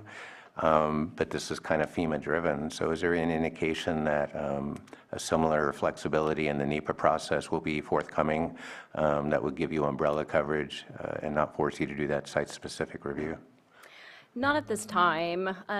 We do plan on, we have our SMEs on contract at any given moment. We still do have to do the nesting bird surveys and clear the NEPA site-specific clearances. So that will be done as an as-needed basis. Yeah, I do want to just comment on all the hard work that's been done. NCO stepping up to be the partner. Remember the first couple of conversations we had about bringing this pilot program to Lake County. Obviously very excited about it, but understanding the hard work that needed to be done. When we bring in these pilot programs, just like the task force that we have working on the North Shore at this point, it is to get that long-term goal of the entire county to have an opportunity for these home hardening projects all over our communities.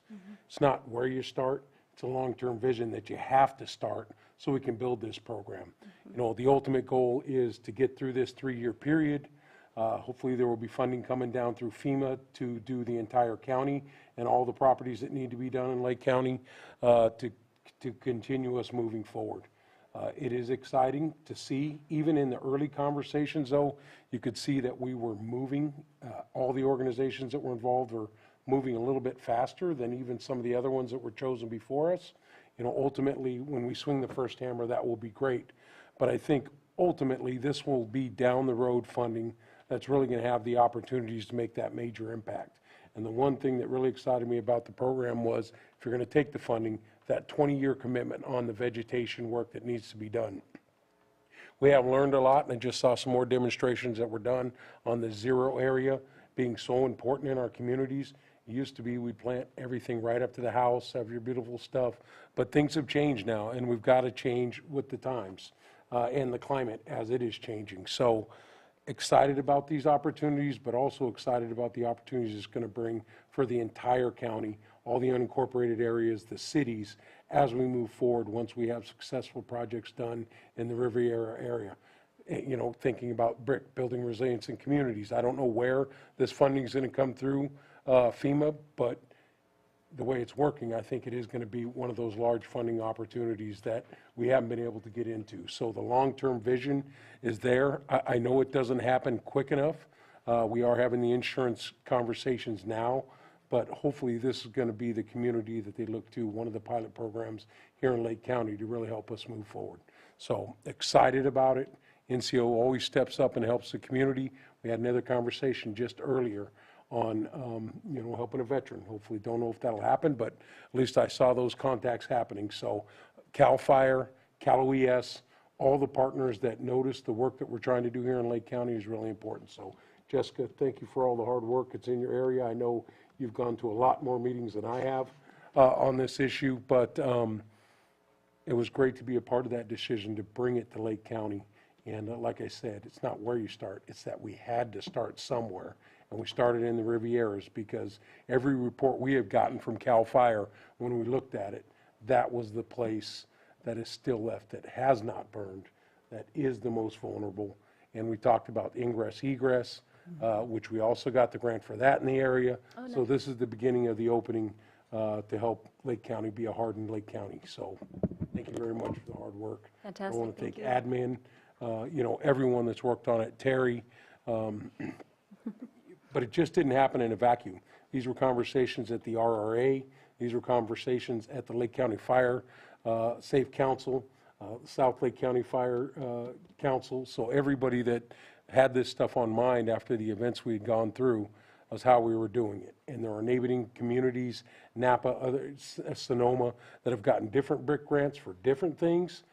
But we got the pilot program, so I know that's going to help us down the road move forward and get the funding that we need to help all the communities. So that's what I have to say. Thank you. Absolutely. Thank you. I don't know who was first over here. All right, go ahead. The program itself is great. Hopefully, it could go countywide. I think there's a lot of issues in my mind of understanding the possibilities of making that happen. So you're dealing with an area that I'm just going to say it made me kind of chuckle that Riviera's mentioned as a vulnerable population, maybe a vulnerable area for fire, but the population itself is not vulnerable in the sense of how we speak of vulnerable populations.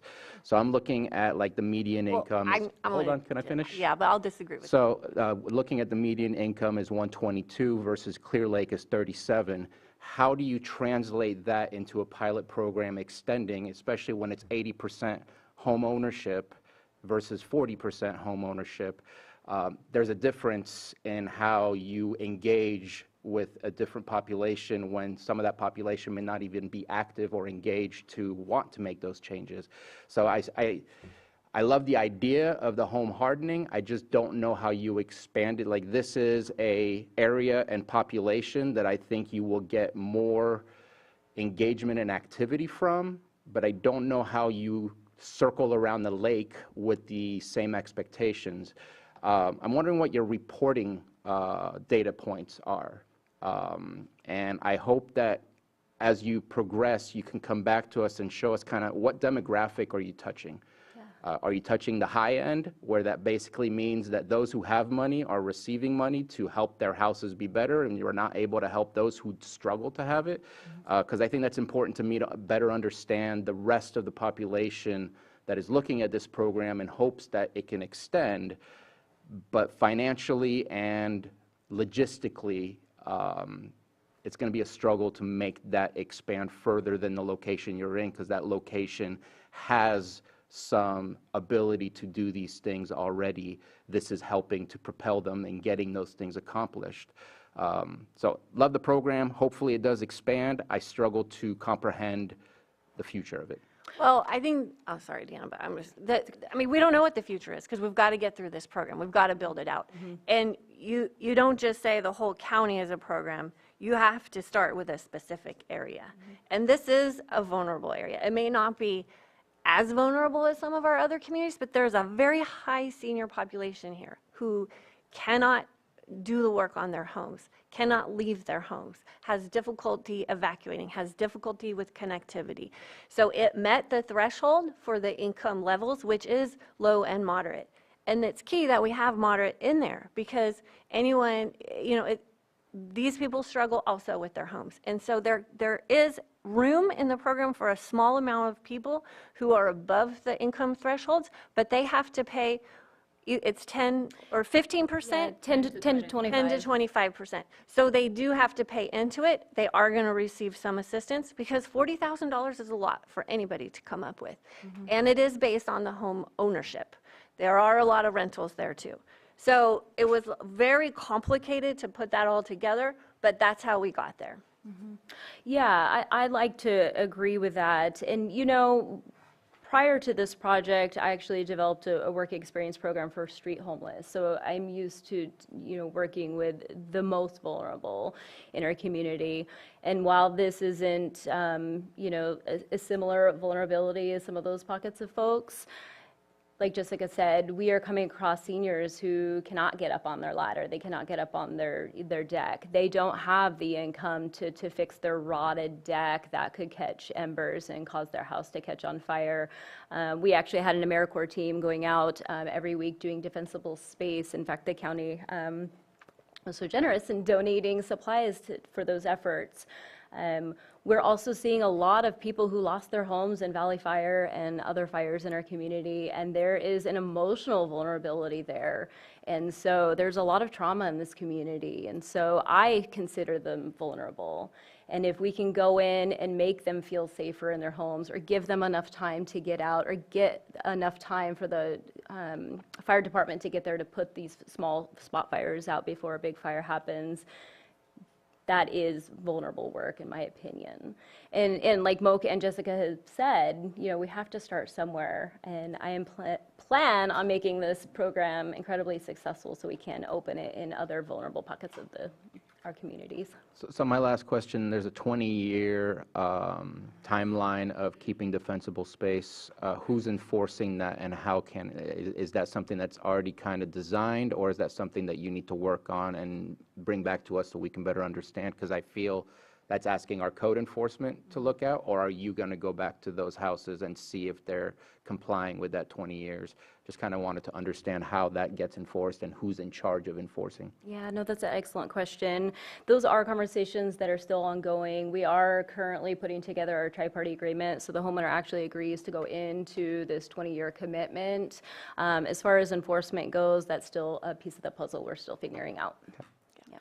Well, I also just want to mention that the importance of layering these opportunities. So the AmeriCorps kids showed up, and they were willing to go out and do this work, but they didn't have the tools. So I used my discretionary funds to buy a whole bunch of tools to get out there and help those people. And then the Fire Safe Council just got a $500,000 grant to help homeowners, or I know, probably renters as well, across the county to help with defensible space. I just want to mention that this is just one program, but we're layering and leveraging everywhere we go, and that is countywide. So we just found that out, I think a week or two ago, so we'll be figuring out how that program works to anywhere, because we know that all these people are struggling. We know we have a high population of seniors. A lot of times people will move into their vacation home that they owned for generations. By the time they become a senior and they're on a fixed income, that house is really old and needs a lot of upkeep, and they're just not able to do it. And so these are all the things that we have to be contemplating as we move forward. And I'd also like to mention this program is not just geared towards homeowners. Obviously, the homeowner is the one who has to apply.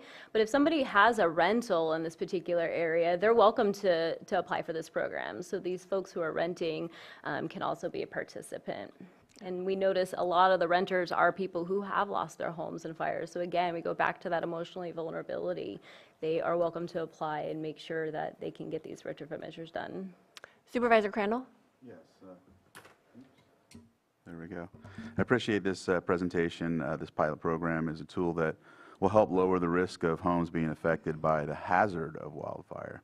If we could extend this program eventually countywide, it legitimizes the argument that we should be charged by insurance companies in accordance with risk versus hazard. Sure. With that being said, the fact that those who will be partaking in this program enhance the survivability that insurance companies should be taken into consideration. I mean, for example, if they're charging by hazard, shouldn't they be charging more towards people that are driving in the city? I mean, if you see every car, they have dents. I mean, this is frustrating because we have all of these problems with insurance companies. And so, nonetheless, I just think this is a good start. Sorry to go on that tangent. I think it just legitimizes our argument that, we have homes that are a low risk, even though there is the imminent threat of a wildfire. And so I think it should be taken into consideration. And so I like programs like this because it gives us a chance to at least show we're doing something. So, yeah, just want to say that. Thanks. Okay, I will now open it up for the public. Do we have anyone in the chambers that would like to come up and ask a question? And you can state your name and have 3 minutes. Hi, I'm Elaine Brown. FEMA, I'm just wondering, is it local contractors that will be served only, like the local people here, the contractors? Will they be the ones that get the bids? Yes.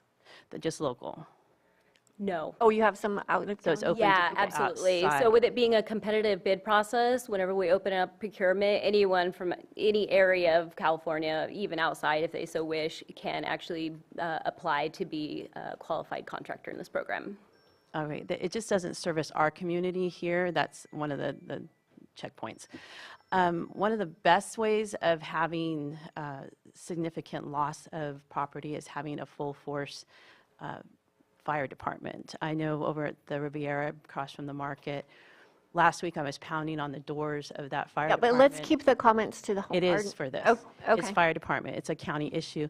And I'm looking in there, there's one old fire, maybe from the 70s, in one bay, and then someone's pickup truck, and no one answers a door. I was happy to see West Coast in there cleaning up, and a new one, one of those. We're talking about the home hardening I'm talking about the fire. I'm talking about fires. We're not talking and about this the fire department. Goes back to what FEMA could do with their $40,000. $40,000 could be half of an income for really doing something for this community, which is buying people that can fight these fires. And I know the one at Hill looks like it doesn't have a flag flying, which is a sign of distress that maybe people aren't working at the fire communities where those people can go out and actively fight these fires instead of the rich, the elite, being given this $40,000 that we don't really have oversight on to see how that's being used. So I would really recommend the board as a county to look into your fire services, because over at Riviera, they had in one portal, there's 4 different components, 4 different places where they didn't have fire trucks. And the man's name was White, that it was on the placard. I imagine those men did a lot of work to make sure that this community was safe. And there's one old truck in that 4-station place. And I really want this community to thrive and survive. And it's people's boots on the ground, men and women who are actively fighting fires, not some FEMA thing. Thank you. Okay, and I'll just remind you that Kelseyville Fire District did try and pass a measure, failed, but maybe you could look into that. This is, there's so many different funding pots, we don't all just squish them together. These are specific programs designed for specific tasks, and this is the proactive work of hardening communities. So come on up, Joan.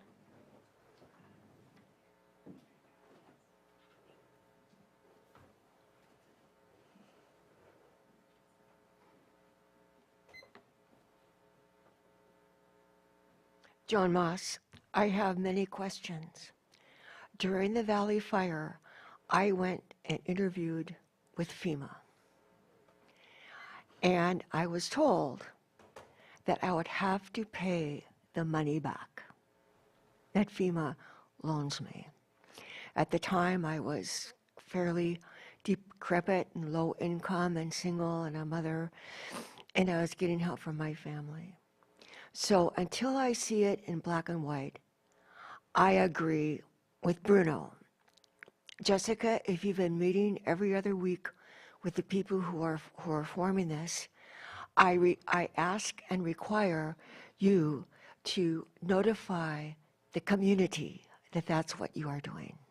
Yes, it's in my calendars. And there was a family I was helping, and a local sheriff was making all these demands on this man who was a homeless, a little bit, no, he had a home, but he was a little bit, he was a Vietnam veteran with a very confused mind, very brilliant, but very confused. And I was trying to help him.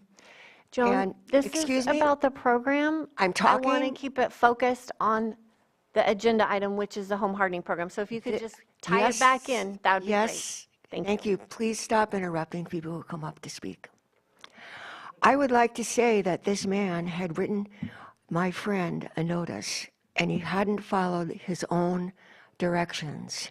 We went to the homeowners.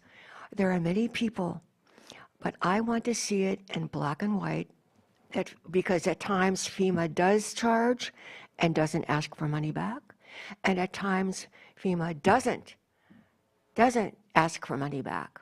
I want to see who's running the program. I want to see it in black and white so the homeowners feel that they are being told the truth. Thank you. We will have a tri-party agreement. Nobody is committed to this program until they get to that point. So they apply, we review their application, we do the assessment, we go through that process. But again, no homeowner is committed to the program until they see that tri-party agreement, and they can see in black and white that FEMA is not going to be requiring for these funds to be reimbursed. Yeah, and you and FEMA and CAL FIRE and Cal OES have been putting out press releases. Yeah. That describe the entire process. I think the first one went out spring of 2022. Is when the first press release went out. Every other week, these are on my calendars. I announce them every other week. I don't always go to them. I can't always make them, but I have been 100% transparent with those meetings since the beginning. And I'd also like to reiterate that, again, every FEMA grant is different. Yes. And again, with this being a pilot program, this is really one of a kind. So I'd also like to remind folks that this is a local program led. They are giving us the money. We are dispersing it via their guidelines, but this is a local program. Correct. Thank you. Do we have anyone else in the chambers who has a question about the home hardening program or comment? Let me check the Zoom room. We do have one hand up, phone 7257. If you would like to unmute, state your name, and if you have questions or comments about the home hardening program, go ahead. Hi, is this me? Yes, we can hear you. Thank you so much. This is Bart. Bart, we can't hear you now. Your phone cut out a little bit.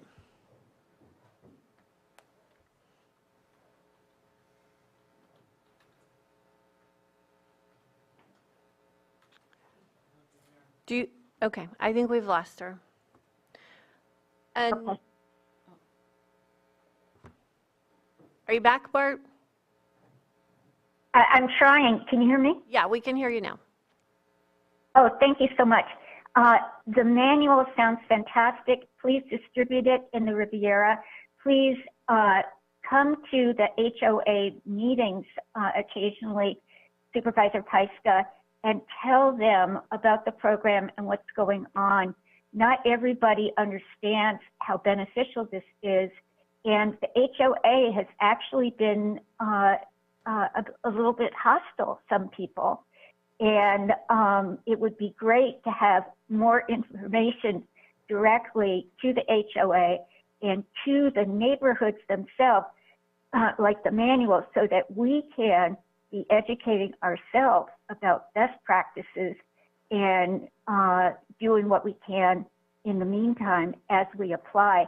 And it hasn't been clear about the application process, and I hope that it can become more clear and easier to do.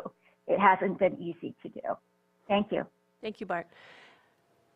Hi, Bart. This is Deanna. We've spoken a few times. We are actually hosting regular meet and greets, so the homeowners can come and meet the team. Jessica was at our last meet and greet, so we have various different partners there you can chat with. Even some of our contractors showed up, so you can meet them. We are setting the next date, and we'll have that out in our monthly newsletter I know you're a recipient of, so and I'll make sure to share that with our board as well if they're welcome to come. But we're always happy to sit down with you, Bart, and answer any questions that you have. In order for there not to have an unclear message, this is not a program of the HOA. So these meet and greets are held at our NCO offices. We do meet with the HOA more than once a month to keep them in the loop with any updates of the program and just to kind of lead them in with discussions of the homeowners. But if there's anything unclear, they're always guided to come back to us. So again, feel free to give us a call or reach out, Bart. Madam Chair, I have to step out for an important phone call, but I'll be right back. Okay, thank you. And yeah, so I know NCO has been present at those HOA meetings, and your meet and greets are really effective, and it's really nice to meet you. You have a long list of people that are already interested in the program, but I think the next step is when we start to see this program roll out, and people are going to get excited about what they see, and a lot of that will answer a lot of questions too. Absolutely. So it's just the next phase when we just keep on rolling, and everyone can share in the excitement, and then I think we're going to see a lot more people interested in signing up. Absolutely. And we're really grateful for the early adopters who are super interested in getting started.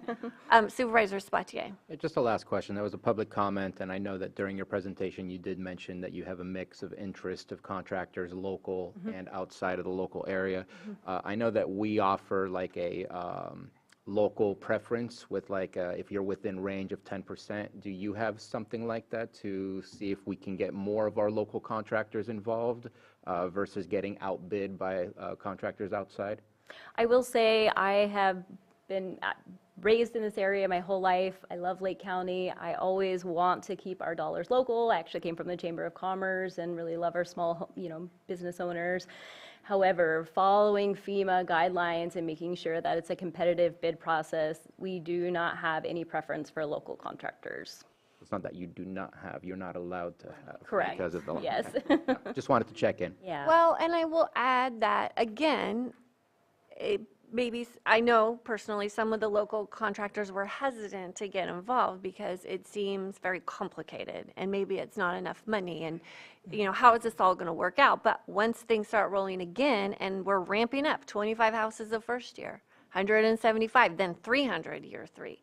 So once we start to roll this out and people are going to see that it's not as maybe complicated as they thought, then we're hoping to bring on more contractors and you're going to open up the procurement again and build that list out because each one has to be bid out.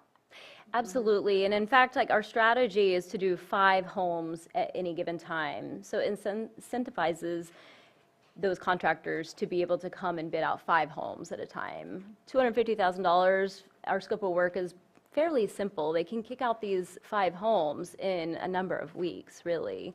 And they'll all be within a square mile radius of each other. So they're subcontractor, and we allow subcontractors. That's not something a FEMA grant normally allows. And so we feel really lucky that way. So say we throw out a bid, a contractor can bid the roof, they can bid the gutters, they can bid the defensible space and keep it all in-house. So we really feel that that's a valuable tool for our local contractors. And so again, we are, the scope of work is fairly simple. We put it on a document that makes it even simpler for them. All they have to do is verify length and width and whatnot, and then do a quick walkthrough, throw us our bid, and off we go. So we're trying to make it really nice and easy for our contractors, and like Jessica said, we're really hoping once hammers swing, everyone's going to get really excited. I mean, this is $20 million we can keep within our community or within our local contractors. And like I said, we do have contractors that are outside of the area, but are they going to want to drive here every day? I don't know, that's up to them, but we do have to offer it to everybody. Okay. You want to come up and give another comment about the program? Okay.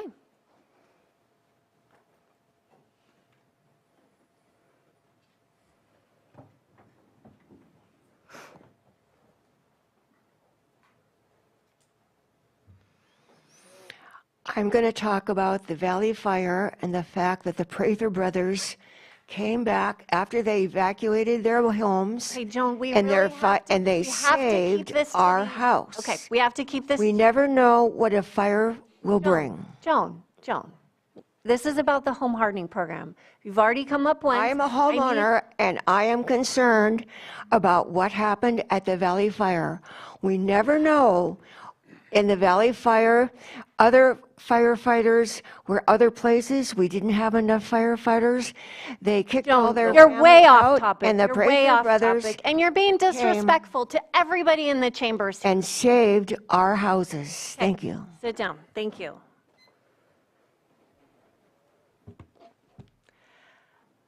This has to be about the program. Okay, thank you.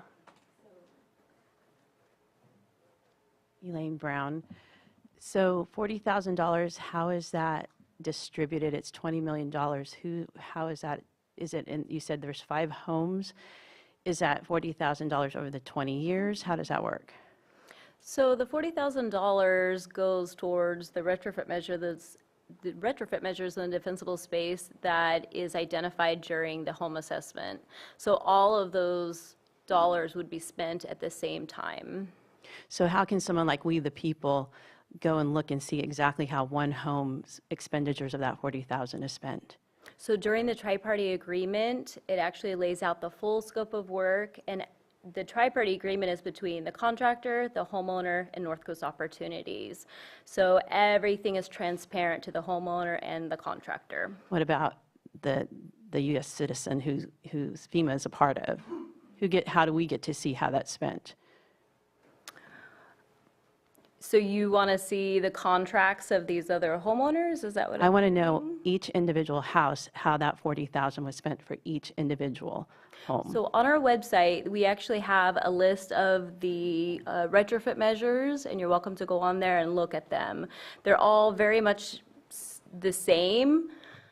We don't go out of that scope of work. In fact, FEMA has a very set standard of minimum quality of standards for each scope of work. So I'm happy to share that with you. In fact, it's still on our website, and you can go in there and look at all of the items that we'll be working on. So can the U.S. citizens see like the receipts given for that contract, or that specific contractor for that specific home? Well, we haven't started spending yet. Construction hasn't started, but I'm sure if that's a requirement of FEMA, then we would be posting those publicly. What if U.S. citizens want that to be seen? At this time, that's unknown. All right, I'm just concerned because there can be indiscretionary funds. Things can be spent any way they wish to spend them, and I don't want to see that with that $40,000 when we have people that need jobs to fight fires. So this program is run through a nonprofit, North Coast Opportunities. We do have a monthly board meeting where we do announce all our financials, and that is open to the public. I'm happy to send you that invite if you're interested. I'm more interested on each individual house where that $40,000 is being spent. Well, with the tri-party agreement, that is a very HIPAA-compliant document, so that would not be open to the public, but I'm sure we can discuss this further. And to the board, that is a concern. Thank you. Okay, it doesn't look like we have any more public comment. I don't see any hands up in here or in the Zoom room. So I will close public comment, and this is a presentation. Really thank you both for Thank you all. Thank you. everything that you've done. This is an incredible opportunity, and this is going to be a total game changer for this community, and we know this is going to be the first of many projects. So thank you so much for joining us. Thank you again. And we'll take a short break. We'll come back at 11:15. I think Supervisor Crandall will be able to join us by then. Thanks.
right, welcome back. We will now move on to our 6.5 item, 10:30 a.m. A, consideration of presentation of the summary of hitch spawning 2023 from the Lake County Fish and Wildlife Advisory Committee. B, consideration of Lake County Fish and Wildlife Advisory Committee's recommendation to approve $5,400 to support the Robinson Rancheria and California Department of Fish and Wildlife program to eradicate carp from Clear Lake. And we have our Agriculture Commission and we have our committee members. Thank you for joining us today. We're looking forward to this presentation. I know a lot has happened to get us to this point, so I will pass it over to you. Madam Chair, members of the board, thank you for having us. I'm Greg Giusti, Chair of the Lake County Fish and Wildlife Advisory Committee. Luis Santana, Vice Chair. And that was an understatement. Since your emergency declaration, a lot has been put into motion about the hitch, and this committee has taken to heart the direction that we've been given. And so this is our chance to provide a summary of what committee members have found and to highlight some of the other activities that are ongoing in the county outside of this particular committee. What a difference a year makes. The weather conditions this last winter and spring provided optimal spawning conditions for fish. After so many years of drought and dry creeks, water being in the streams at the first of the year, and more importantly, sustained flows through May, and even today, Kelsey Creek and Middle Creek still have water in them. We haven't seen that in a long time. So it not only provided the opportunity for adults to come upstream and spawn, it provided an opportunity for the eggs to be laid, to incubate, to hatch, and for the juveniles to move back down through the system and get back to the lake and find the refugia that they find in the tules and other shoreline vegetation. Equally important is the lake came up 9.5 to 10 feet because of all these rains. A year ago, the water was 100 yards in some places from tules. Now, when the lake filled up, those juvenile fish that were able to move down the creeks, and even those that are born in the lake, are able to move into the cover of the tules and find protection from predation. So in terms of recruitment, we probably couldn't have asked for a more optimal year for recruitment for hitch to get new individuals into the system. And I'm going to turn it over to Luis in a little bit, and he can talk about some of the activities of all three tribal members that are on the committee. But just to give you a quick overview of boots on the ground and committee members putting eyes on fish. Fish were recorded in Adobe, Alley, Clover, Bachelor, Cole, Cooper, Dale, Lyons, Forbes, Kelsey, Thompson, Middle, Scotts, and Robinson creeks. So all of the creeks that historically supported fish, and this is just a short list, there could be others, creeks that historically supported hitch runs because of the water conditions saw fish return this year. I mean, it really is a testament to the resilience of these little fish. I mean, they've had a lot thrown at them. The drought years most likely inhibited their ability to get recruits into the population, and we saw multiple age and size classes come back into the creeks. Luis and members of the Robinson, the Big Valley, and the Habematol tribes participated in a number of fish rescues. Because of the high flows, many fish got out of the boundaries of creeks and were trapped in puddles. And I know Luis has got some numbers he'll share with you. So there was a big effort to make sure that fish that got out of the creeks were picked up and put back into the creeks, and get enough practice to get real good at it. And the survivability of those fish was extremely high. I would say, better than 98%. Other groups, because of the board's action to declare the emergency situation, other groups that have been looking at hitch in the broad sense, not only the Blue Ribbon Committee, our Wildlife Committee, but the Agricultural Committee, the Clear Lake Conservation Strategy, the Clear Lake Hitch Task Force and the Big Valley Groundwater Sustainability Program, everybody's focused their attention and are now considering the hitch in their discussions. It really is it's a testament to the leadership that this board showed in getting people to wake them up and say, all right, we have to start paying attention to these little fish. And I think the community has responded. I'm going to turn it over to Luis now, give him a few minutes, and then I'll finish up with some other future activities that we know are going on. Yeah, so I'll be able to talk about some of the rescues. So it's kind of broken down into two basins, Big Valley and Middle Creek watershed. There has been some stuff on the Lower Lake side of the lake on Siegler Creek, but not as much. So Big Valley, so these numbers actually come from larval and fry rescues, not adults. The adults I had already reported as of May, so I'm just updating numbers since May. So in Big Valley, there was 21,939 larvae and fry that were rescued. And then in Middle Creek, we actually just started doing rescues because we had been waiting for the creeks to recede enough to justify a rescue event. In Middle Creek itself and in Scotts Creek, there's actually still water that's supporting hitch and other native species. So we kind of just waited, and if there needed to be a rescue, we would go in and do the rescue. But in Middle Creek, this is all also juveniles and fry, and we've rescued 2,848 in the last month or so. And so this is obviously awesome to be able to do. And we can't really say, okay, we save these fish and they're gonna, survive to adulthood, because these are at the bottom of the food chain, so they do get eaten. But they have a better chance now that they have been able to survive. But on Middle Creek, last week we did a habitat assessment, and there's still a lot of intact habitat. So it's looking good there. And even on Scotts Creek, that was really surprising, because there's areas where last year there was no water starting in like July, and now there's plenty of water, and I'm not too worried about those fish moving forward. And then part of our observations,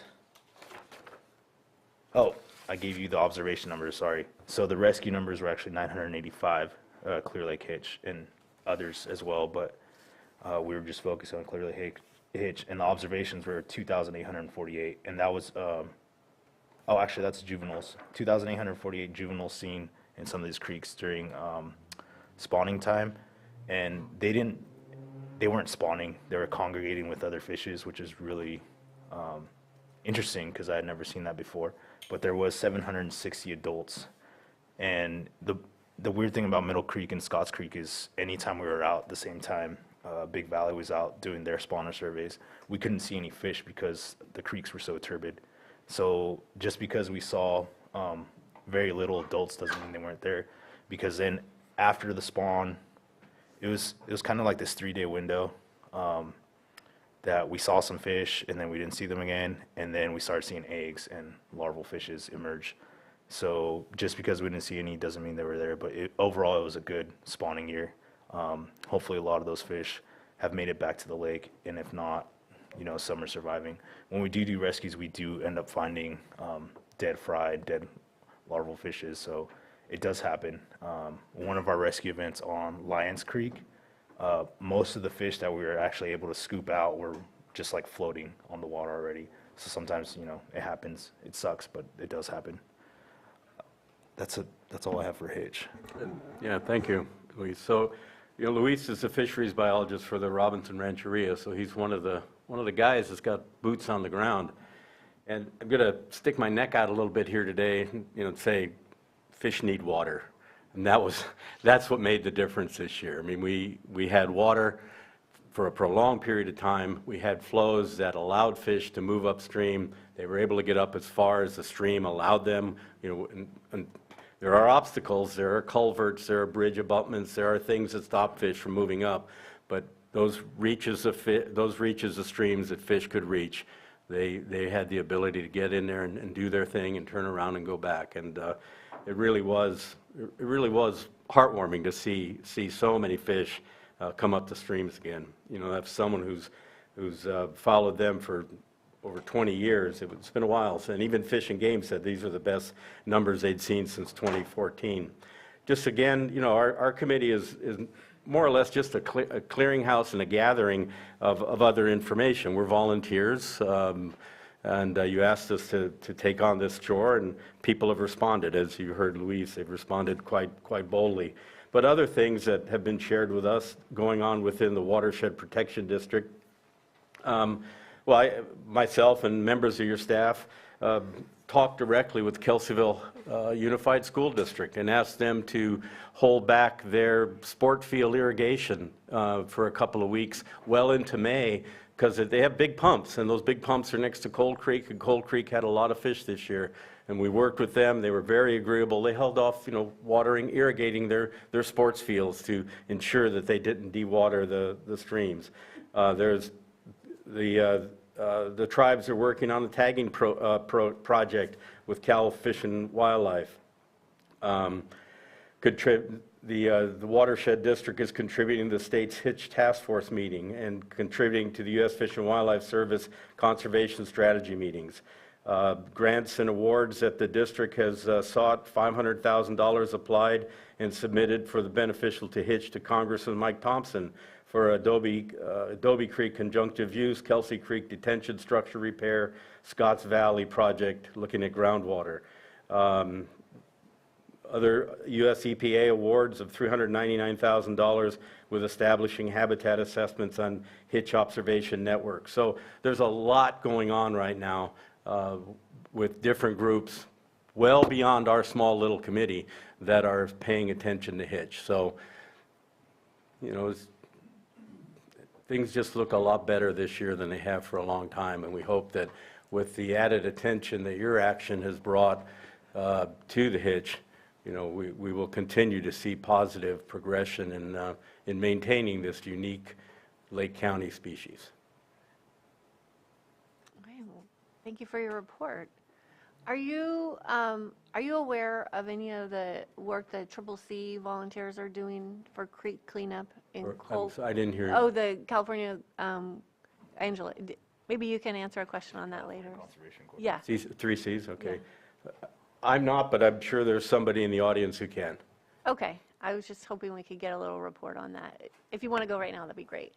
I don't have exact numbers, but they were out a couple weeks ago, and they removed a lot of vegetation from creeks in Adobe Creek and tributaries in the Big Valley area. So that's successful. I know that was run by CDFW, Jennifer Garcia there, with partnership from the Watershed Protection District, some staff.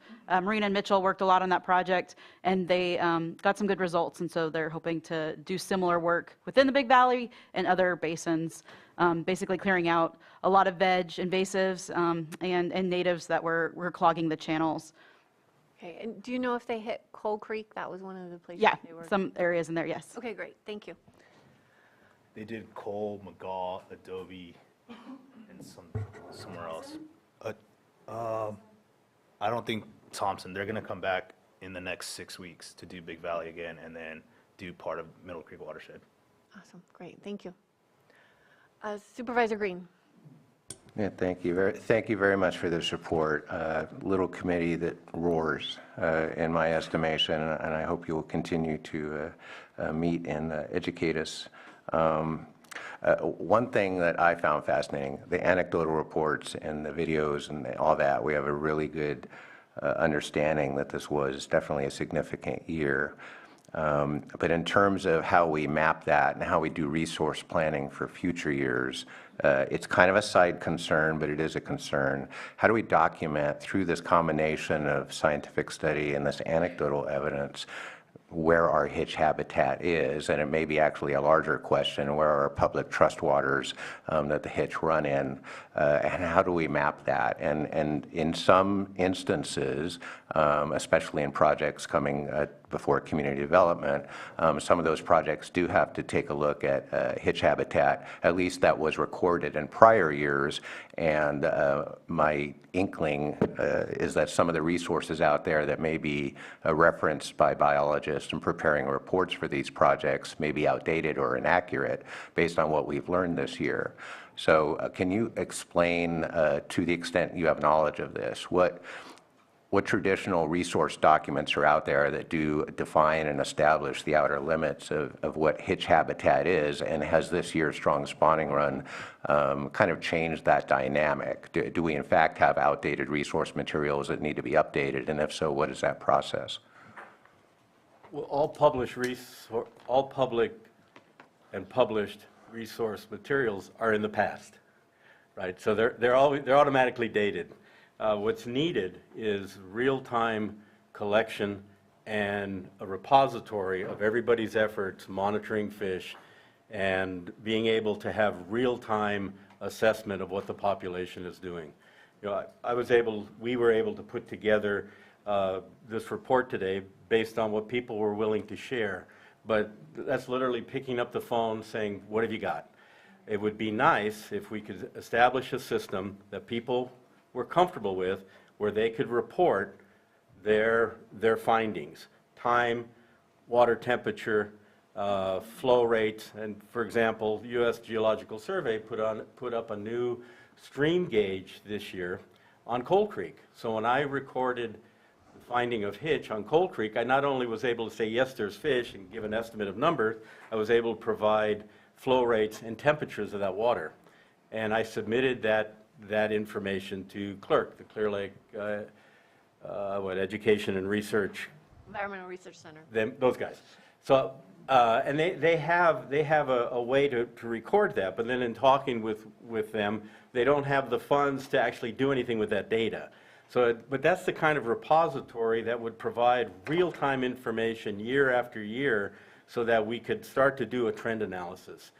You know, I know there's a lot of efforts of sampling out in the lake, but whether one agency is using gill nets, another agency is using electrofishing, that's like looking for a needle in a haystack.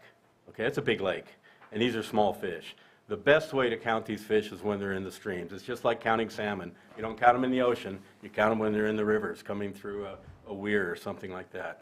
So if we could establish a system that all of the participants were comfortable in and get that real-time information, then we could start to do some trend analysis and understand the relationship between flows, temperatures, water quality, and how these fish respond.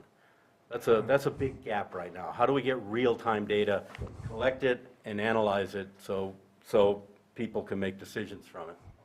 Well, I think two things at least: population modeling, and there's a huge data gap in that, but also for our selfish purposes in analyzing potential projects, we can't really adequately define Clear Lake hitch habitat right now. So if a biologist is tasked with saying, is this project within X amount of documented hitch habitat, unless they turn around and say, oh, it was a good rain season, now I got to go reach out to CLERC or some other data source to pull that together themselves, it puts them at a disadvantage. So, you know, they're going to pull whatever available information is out there, and it does tend to be outdated. So definitely not something we're going to put on the committee's to-do list, but as the state and federal agencies and our local stakeholders continue to track this data, you're right, we need to report it in some type of portal, and we need to make it actionable, among other things, so we can do seeker review of pending projects.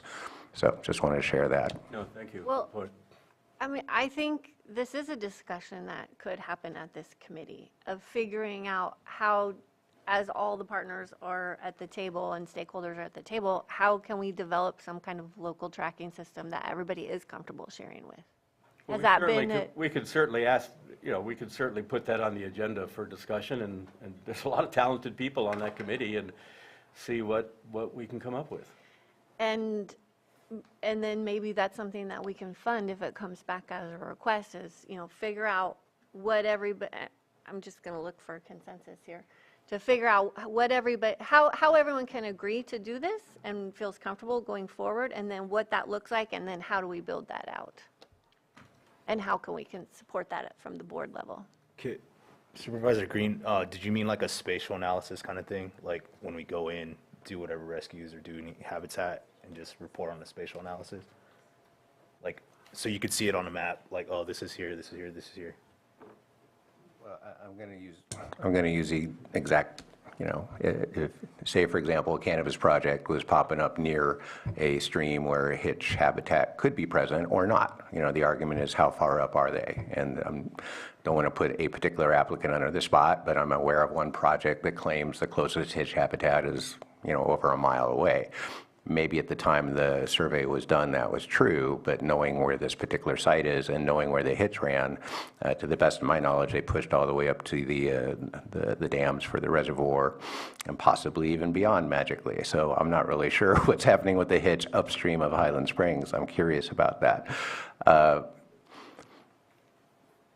But I think the closest thing that would be a deliverable would be to follow an example that Sonoma County has used. Permit Sonoma ended up passing a public trust ordinance that maps out basically where fish roam in their jurisdiction, and it's kind of a hodgepodge of primary agricultural areas and the tributaries.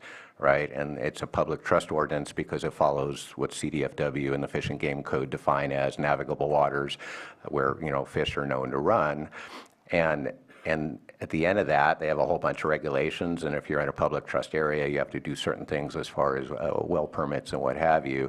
But the deliverable that would be most useful, I think, and I don't want to speak for anyone from CDD, would be a map. And part of what Permit Sonoma's public trust ordinance does is has a very detailed GIS capable map that maps out all the areas where those additional well regulations are done, and it follows. It's a subset of the county as a whole. They focus their efforts in these public trust areas where the fish are, and they map those areas. Yeah, I know exactly what you're talking about. Sonoma County Fish and Wildlife has done it for coho salmon in Sonoma. So I mean, you can actually, as you say, look on a GIS layer, look at the name of the creek and see where fish, those coho salmon in that case, are known to have occurred. So yeah, it's doable, and and I agree, it would be a very useful tool for planning purposes and for decision makers. And there may be some GIS data that would help cobble together a crude effort of that, that has a WW overlay zone or something like that. So there may be some crude tools that we could cobble together to at least estimate. But I support the suggestion by Chair Pyska that if it's something you could kind of kick the tires on and get back to us on what is feasible, what can be done, it would certainly help hitch recovery efforts that are ongoing, but it would also help us in other areas of the county's work involving land use planning and project approval. I should have something like that in the next couple of months. I just have to go through my data. I just haven't had time. Sure. And then what we would also, I think, like to see is just the shared data, and how can we get to a point where we're all sharing data and seeing collective data across the county, and that would be huge. Figuring out how we get there. Yes, ma'am. I can't get my pen, but I'm trying. Supervisor Spatier. I think that if we can prove that locally we can share amongst each other, that we can invite other federal and state partners to do the same. I think if we can make it happen here, then we can start growing even further than what just our data. We can involve other people's data as well. So I would agree with that to move forward. I think the mapping is an interesting idea. I don't know how its impacts will be used, and I think that's another discussion altogether as far as how it impacts development or how it impacts projects. But having a map at least gives us data to be able to rely on and see what is happening. So I'm in favor of looking at both those things, and if the committee can find, maybe by speaking with Sonoma County, if that's the idea that you want to move forward with, or finding out what is the best practice out there for dealing with this, and coming back to us and letting us know if there's a price tag that's attached to it. Yeah, good point. Supervisor Crandall? I want to apologize for jumping out to VA calls when they want to from different agencies. I'm just glad I don't have to go to the appointment, but nonetheless, I might have missed part of the presentation, so this question you probably already answered, but I'll ask it again. Glad to see that the waters help, for the chai to survive. Do you think it would have enhanced even more had the sediment and the vegetation been dealt with as well? Yeah, sediment and vegetation, it's more of a management practice now. in appropriate areas, like where to deal with excess sediment or excess vegetation, yeah, absolutely. Especially when it comes to migration upstream and downstream. That's one thing we're definitely looking at, and I'm speaking on behalf of Robinson's program. And yeah, absolutely. There are areas where sediment and vegetation is a huge problem, and we're trying to, like, that's part of the SEAS work, the California Conservation Corps, but we're also working on separate projects just like that. Like on Scotts Creek, there's so much woody debris throughout that creek. It's insane. There's places that are blocked off. And in some instances, it's actually good for out-migrating juveniles because it causes pools, and then the water just kind of stays there, and there's plenty of shade. But as far as migration, yeah, that's definitely a problem in areas where they're blocking the entire creek. Do you think also with, like what we're talking about with the data or the mapping or whatever the case may be, highlighting the areas with that sediment and vegetation being an obstacle could also be included, or is that a lot more? No, I'm working on that too. Okay. I just haven't been able to go through my data. It's a lot. So we're mapping the problem areas? Yeah, 100%. Okay, great. All right, thank you.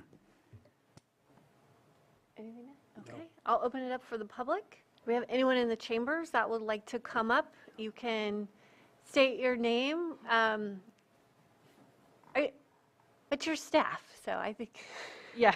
Ansel DePalmadale, Lake County Water Resources. One project I wanted to add was that CDFW is actually dedicated, the California Department of Fish and Wildlife, another staff member. His name is Nathan, and they're contributing to what's called a flow study. So they're actually identifying areas for flow where habitat is being utilized by Hitch. So they're going to be generating a lot of information. They're using what's called green LiDAR. There's also the effort from the U.S. Fish and Wildlife Service to collect all of this data and information that we're talking about today in order to make the listing decision that's coming down in 2025. I just think it's prudent to recognize all the efforts that are going on from the state and federal level. So here at our resource-constrained county level, we're not, reinventing tools that may or may not work that are already being developed concurrently with a lot more staff and resources. So those are some things that are going on. And then I did want to share item, and Matthew has it, he can share it. So a part about data sharing, we are hosting a Clear Lake Integrated Science Symposium. So the last time Clear Lake had a science symposium was in 97, 98. I have the hard copy symposium proceedings upstairs. They got a nice layer of dust on them. So this is a place where we want to have information sharing be accessible to the public, to agencies, to partners. We do have a couple pre-symposium work groups. So instead of us getting a huge big committee to decide on how to do the symposium, we're going to have a couple work groups. Thank you to the board. You guys approved a contract with Dr. Janine Pfeiffer to help organize the symposium. We've gotten some grant funds from the Integrated West Side SAC Integrated Regional Water Management Group. We've also got sponsorship funds from the Yolo County Flood Protection Water Conservation District. The district is also matching some funds, and we are going to be reaching out and doing more fundraising for this to have a place to host it. It will be in August of 2024, so it's about a year away. And this gives us a lot of time to plan. We're going to have researchers present, agencies, state, federal, tribal, as well as many different sessions. We are going to be going to the Fish and Wildlife Committee to ask to sponsor the Hitch session, which might be a day. But that's a place where we're going to have all the information, any information on spawning, juvenile surveys, Hitch surveys. We'll have Fish and Wildlife present. U.S. Fish and Wildlife can give updates on the conservation strategy, as well as other sessions for basically Clear Lake research and watershed land-based research. So we are planning to do what's called a digital binder for the proceedings for this, as opposed to a dusty binder that goes on the shelf that we don't look at again for another 25 years. We're going to have this be an interactive website with links, so if people want to find out more about what UC Davis is doing, what Robinson's doing, they can look at some of that data, they can get links to it. And this is kind of our response to issues with Hitch, as well as other issues that are going on in Clear Lake watershed. I have some hard copies of this flyer I'll put up here and then also provide to the board and admin. Great, thanks, Angela. So the Green LiDAR project, is that from flyover data, and when's that being collected? So they're actually starting it now, and Luis, I don't know if you have more information on green light, or Nathan explained it to me in like a quick 10 minutes. But basically, they're combining, some aerial and on-the-ground information to kind of look at flows and habitat and the structure of creeks. Because we don't know exactly what habitat hitch prefer, they probably just like anything where there's enough water. So what they're trying to do is to identify exactly how, if we're going to restore these streams, how we can do that and where hitch utilizing the streams the most. Like Luis said, you need to have enough flow, but too much flow is going to prevent juveniles from migrating and also adults from migrating up to spawn. Okay. So we're doing our countywide LiDAR flyover any minute? 39%. We're 39%. Terry, do you think that this information will be useful for the habitat? Do you want to come up and give a little minute on it? This is the project that I've been pushing really hard for the last 2 years, and we got the funding from the Department of Conservation and USGS to do full LiDAR of the whole county starting now. The next hurdle is getting about $500,000 for software so that it's publicly accessible on that platform. So. Yeah, great. That's a great introduction. My name is Terry Logston. I'm the Chief Climate Resiliency Officer and Tribal Liaison for the County of Lake. And Matthew Rostein in our admin office and I had the opportunity 2 weeks ago, I believe it was, with the kickoff team about the LiDAR. We're now, as I yelled out from the audience, sorry, we're at 39%. But it's not just Lake County. We're part of a larger swath of the North Coast. It's very high resolution, thanks to, I believe, Supervisor Pyska and others to get us this technology and this product at such a low, affordable cost for the county. It's truly amazing. They're going to be rendering it. I think we get the final product in a year, but the flyover is happening, and we're constantly seeking funding for the derivatives that will be publicly available, where all kinds of companies, and particularly our water resources staff and the tribes can use for decisions such as this. So yeah, and looking at watersheds. Yes. Mm-hmm. Okay, thank you, staff, for filling in a few things. Now I will open it up for the public. If anyone in the chambers would like to come up, you can have 3 minutes. State your name. All right. Hi, I'm Pat Scully. I just wanted to, basically gathering information, I think, is something that we have done a terrible job at.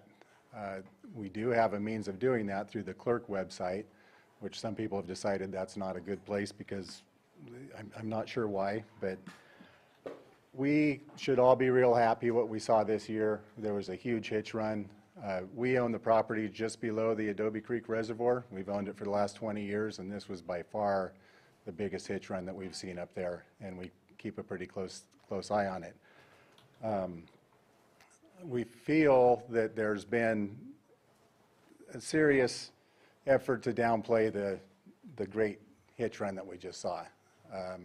Feel that through these state agencies, some of the local, basically some of the local groups that are monitoring. We should be just thrilled to death at what we saw this year, and we're not seeing that. I've got drone footage of Adobe Creek that I will share with each of you. It's too hard to email, so I'll give you guys thumb drives with it. It shows thousands of fish. Ben Ewing with the Fish and California Fish and Wildlife, he does his assessments. I think he showed his first hitch sighting on April 3rd on the clerk website, and I know it's just not on the website. We saw it in person. I believe it was March 15th, there were thousands of hitch seen in Coal Creek. So you're 18 days before Ben saw anything that was reported, and that's the information that's getting out to the agencies. So if that's the information that they're basing their population estimates on, Greg mentioned that the place to look and see the health of the population is in the creeks during the spawn. We need to do a better job of monitoring that and recording that. I would suggest for people that don't like the clerk website or think that anyone can get on there and sabotage it or whatever, that we get that changed to where everyone's got iPhones and can take videos. It's pretty hard if you submit a video on one day of fish going up and down the creek that you're told that it actually didn't happen. I know the Big Valley Tribe had a large staff of people that were monitoring, throughout the spawning season. And they were down at the water board hearings prior to the spawn, testifying how they haven't seen any hitch yet, but they were hoping to see some. But I don't think there's been any information given, supplied by the Big Valley Tribe on what they saw, and they've got all the information. Agricultural community, I think, was monitoring it fairly closely. I think if you talk to the people in the agricultural community that live along these creeks, there's a lot of information there, and there's a lot of information on the clerk website. I'd hope that you guys will take the time to take a look at it. And by the way, we can't receive thumb drives. You what? It's against our policy to receive. Oh, you can't use thumb drives? Maybe we could get it a different way. So we yeah, send it, do a drop it off at Dropbox admin, or and something? we'll figure out. Yes, great. Right, that'd be great. Thank you. Yeah, and then I think just we need to figure out how we can get to sharing data. And I think the committee and having, kind of working through some of the issues is a great place to start. Great. Thank you. Pat. Anyone else in the chambers? Joan, come on up.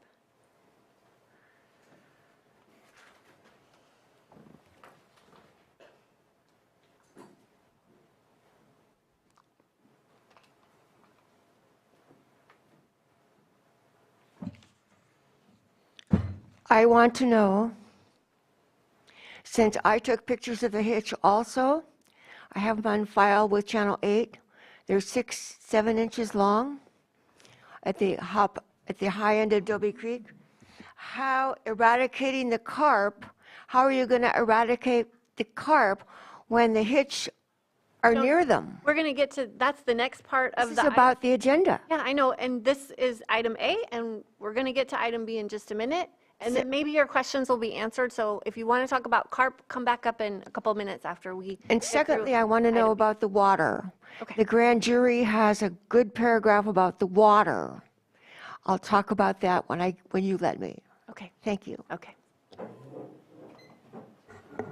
Anyone else in the chambers? Okay, great.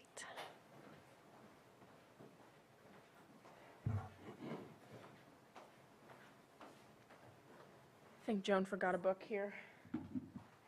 Hi, it's Rebecca Harper with Lake County Farm Bureau. I just wanted to highlight something else positive that's happening, and I think Angela would probably be better fit to give some more details. But the Lake County Watershed Protection District, in partnership with NRCS, has received some funding that will be open to farmers in the community to apply for, specifically if they have projects that will impact water quality, and examples of that could be better management practices, fencing for livestock to limit access to waterways, improving stream crossings, reducing soil erosion, just some of those practices that have the potential to affect water quality and potentially the hitch as well. So that's pretty exciting. There's some funding for that, and we will be working together to host a workshop on that and get folks in to apply. So I just wanted to give some attention to that as well. Thank you. Thank you. Anyone else in the chambers? Okay.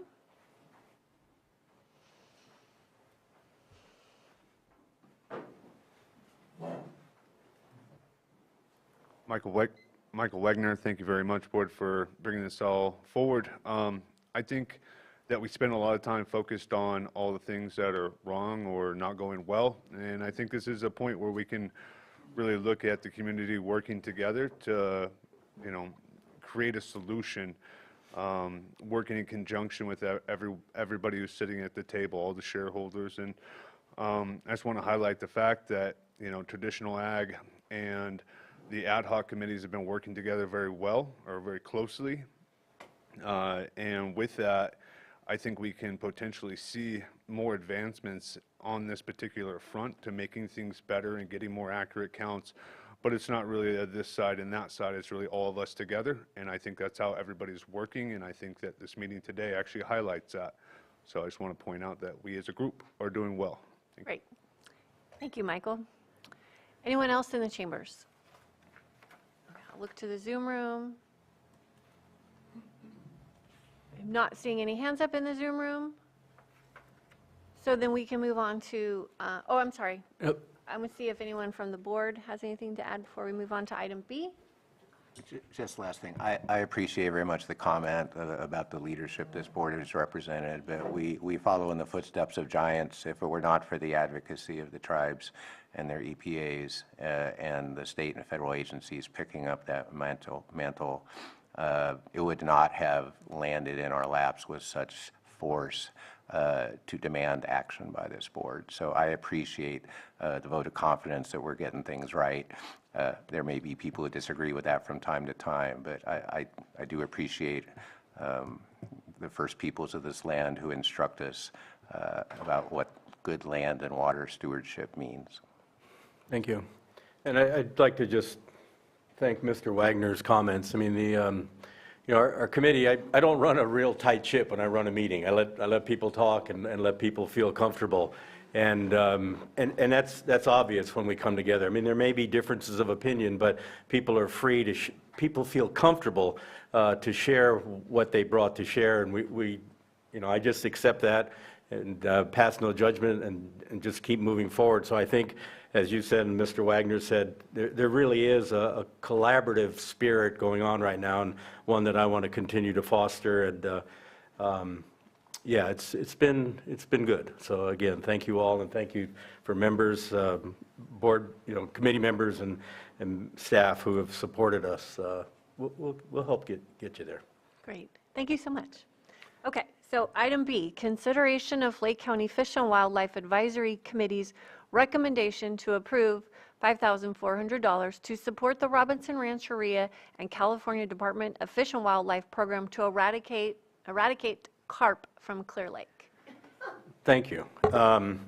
Yeah, the word eradicate might be a little strong, but to manage the number of carp in Clear Lake. I'm going to give you a very brief overview. Luis can get into the weeds, if you will, on how this project is designed to work. And to be clear, even though Luis is one of the principals of this project, he did recuse himself from the vote from the committee, and it was a unanimous vote on the part of the committee to advance this to the board for your consideration. And Supervisor Green, I'm not sure if you're aware that one of the primary purposes of the Fish and Wildlife Advisory Committee is to advise the board on how to spend fish and wildlife fine monies that are collected by the county. Warden writes the ticket, the court levies an award, a portion of that fine money goes into a separate account at the county. And the reason the county can accept that money is because there's a Fish and Wildlife Advisory Committee. So one of our jobs is to come back to you and say, well, we've got some money in this account. Right now, and Catherine Vanderwall, your Ag Commissioner, is our administrator, but we're around $40,000 in the account. Catherine and I worked annually, and we put together a budget, kind of ballpark figure of we allocate about $20,000, or about half of the total budget for projects each year, and it's incumbent on each member of the committee to go out and drum up projects, if you will, try and spend that money. That's why we're coming here today with that kind of a thumbnail overview. But just, I know you're the only one that hasn't heard my spiel on that, and I wanted to give you that. So we were approached by Robinson Rancheria and California Department of Fish and Wildlife to assist them in doing surveillance of radio tagged carp in Clear Lake, to follow them post-spawn this time of year to see where they congregate in the lake, so that a company that's working with the rancheria and the state can come in and harvest carp using nets, but to efficiently and effectively identify where carp congregate in the winter months so they can increase their efficiency. At one point, there were 30 fish that were radio tagged, mostly carp, a few common goldfish, and Luis and his folks drove around the lake trying to find these fish. Well, you can imagine using radio telemetry equipment, which I've done in the past. It's cumbersome to drive around and try and find a fish in a 44,000 acre lake. The proposal is to provide the rancheria and Fish and Wildlife with enough money to do 3 flights, 3 flyovers of the lake with radio telemetry equipment to locate these fish and to identify where these fish in the wintertime are stockpiling so that this company coming in can target these fish and remove them. So 3 flights at $1,800 a flight for a total of $5,400. With that, I'm going to let Luis tell you why there's an interest and a need to remove carp, the number of carp in the lake, and let him give you some details of the project. It's all yours. Yeah, so it's definitely a management program now. It's not eradication. It's probably impossible to eradicate any kind of species from the lake just because how big it is. But we tagged 30 carp and goldfish January 2022. And so we have an antenna that we could either drive around on our boat or out on the truck around the lake. And so to do the entire lake in like the best of our ability in the truck or vehicle, whatever it may be, it takes 2 days to go around the whole lake. And then to do it in a boat, it takes a day and a half. But the problem that we ran into this last spring and winter was I lost a bunch of tags and I had no idea where they went. And so I went up to Tule Lake and I found 3 tags. And then up in Scotts Valley, we found more carp off of Eichhoff. So the carp were migrating when waters were connected. So then that added more to like trying to find these carp. So what the flights would do was you could do it in less than a day. And we could do it seasonally because it's 3 flights. So we could pick the seasons. But removal of carp and goldfish would happen in the winter. And we would stop probably a month before we would think the hitch were going to make their runs and spawn, just so we don't stress them out. So removal would be like November to January. So we do want to do flights definitely in the winter, possibly in the spring, and then in the fall. Just so it's better to, it'll tell us more of like, okay, this is where we need to focus. What we have seen is near Redbud, there's a lot of carp there. So we know they do congregate there in the winter, and some do congregate in Rodman Slough in the winter.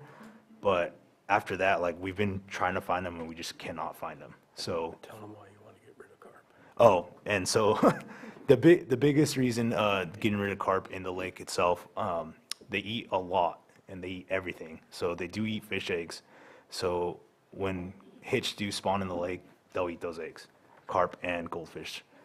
They're very aggressive, both species. They will kind of move everything out of the way, including bass and catfish. And so that's one of the main reasons we want to get rid of them, the fish eggs, but they also eat all the food. So all the food that the hitch would be eating, they also eat that. They uproot vegetation, which is the habitat that the hitch would, kind of hang out in until it's time to go out into the open lake. So ecologically speaking, they're just bad for hitch. What about water quality? And I don't know if you guys have seen them spawning, typically in March and April, but the lake becomes like black along the shorelines where they're spawning, just because their spawning behavior. During their spawn, they kind of kick up sediments, and it could be like a foot deep that they kick up those sediments, and they suspend sediments and, add to the pollution within the lake, which isn't good. Yeah, so the spawning activity is, as Luis, they're quite aggressive, and kicking up that mud sediments is also going to be releasing phosphorus into the water column, which is a principal driver of cyanobacteria. And so the amount of biomass in this lake by carp, there's tens of thousands of carp out there, and they're big animals, and everybody focuses on the adults, but little carp are going to eat baby fish. And so those little hitch that are coming down and going to the tules are going to be sharing space with carp in those tules. And as Luis said, they're quite aggressive. The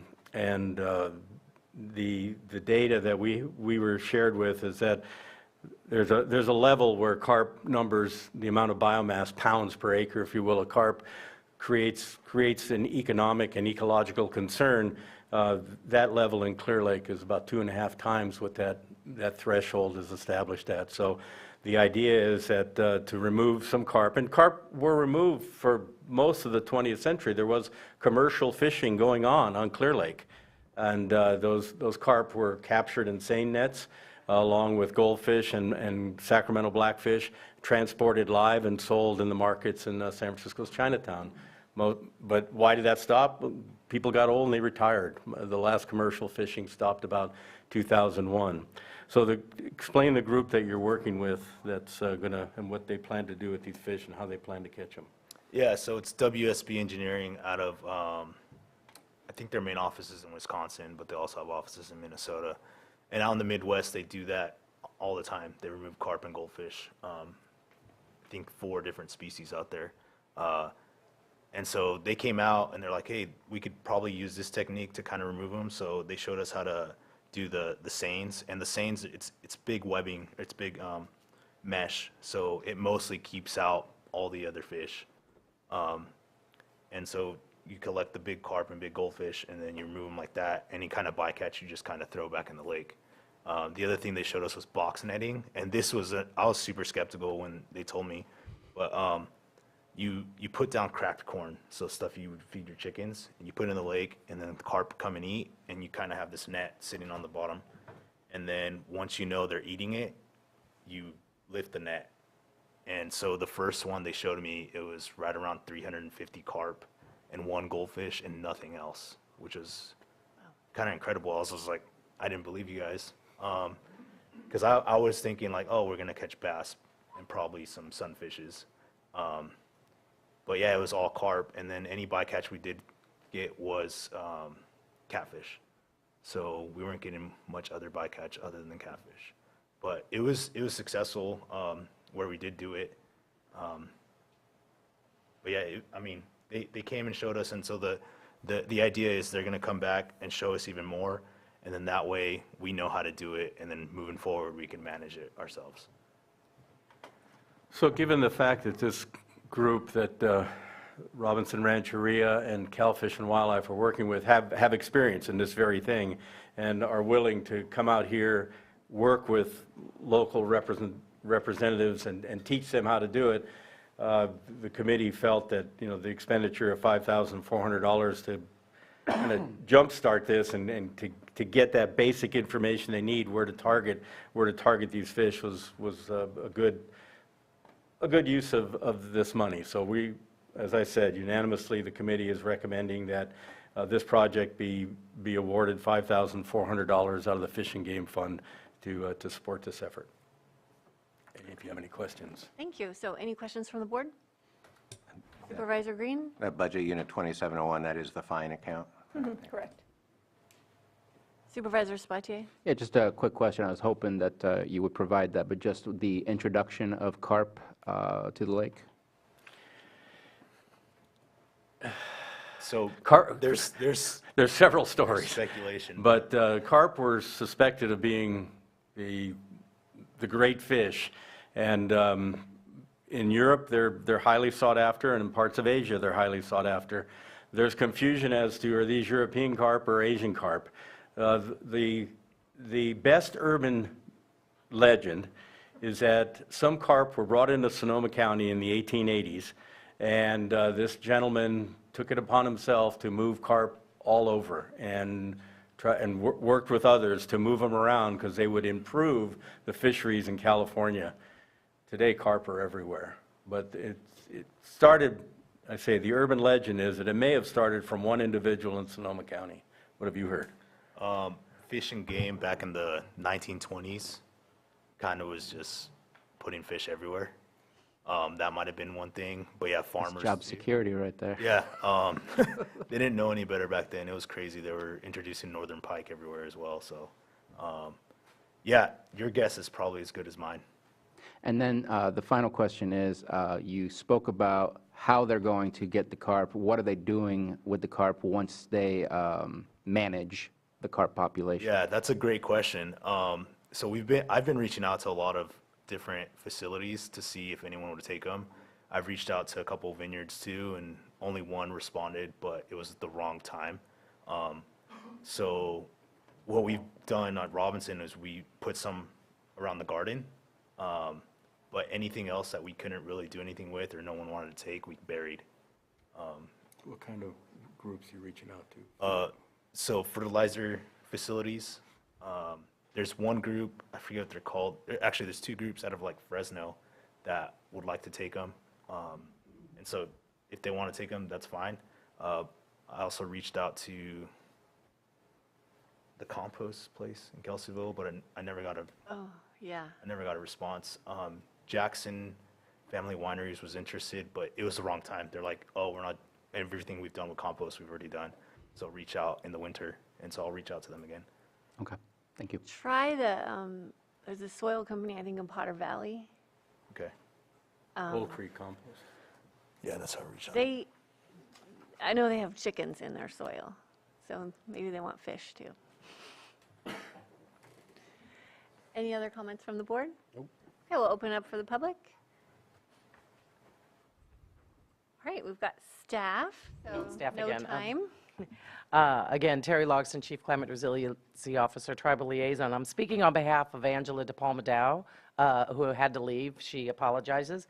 But as the invasive species coordinator, she said that she supports carp removal program because, as calculated based on Robinson, CDFW, and WSB engineering surveys, the carp in the lake currently are responsible for putting 16,135 kilograms per year of phosphorus in the water column from the sediments, bioturbation.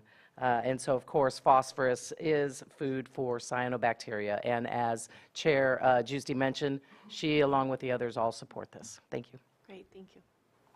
Hey, anyone from the public? Looks like we've got someone coming up.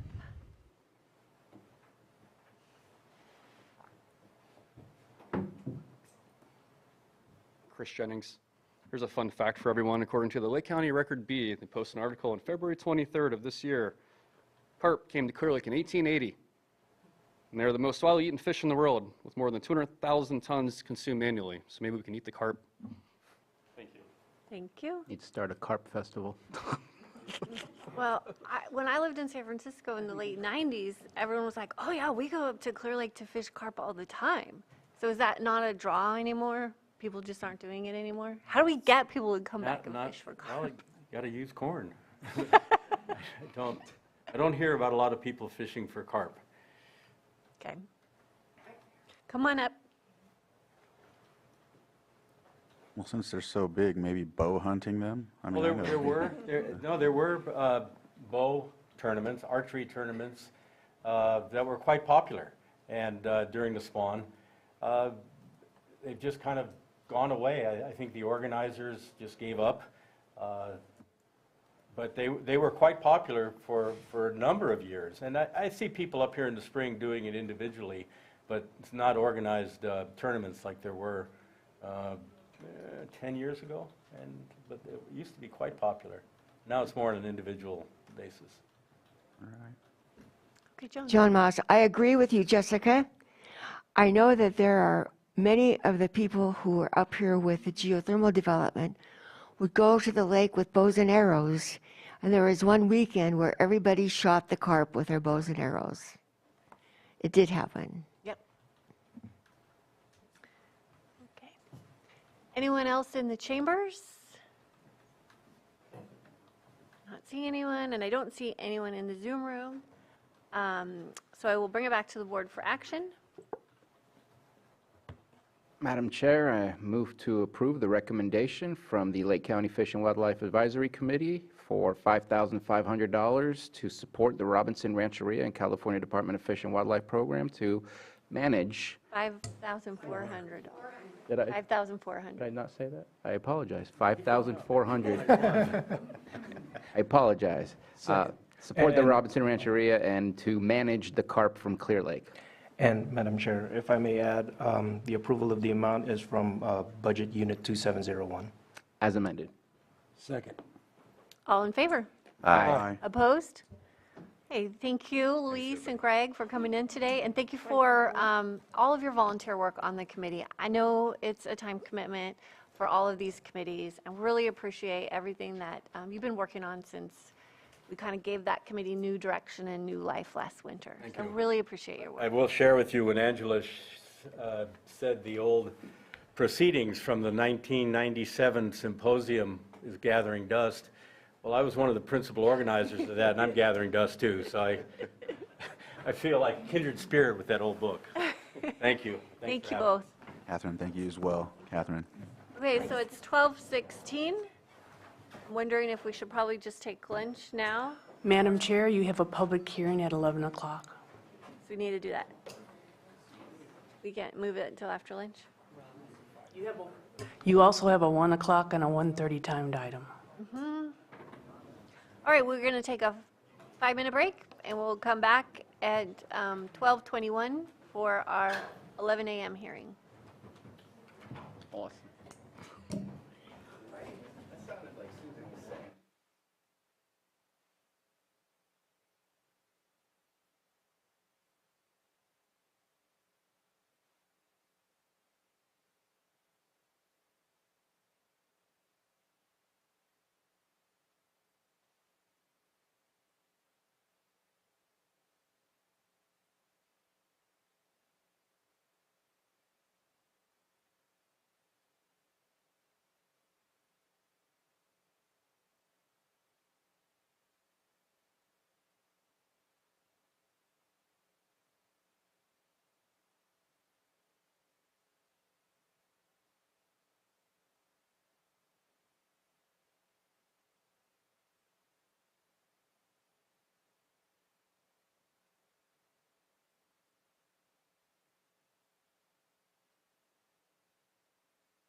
All right, welcome back.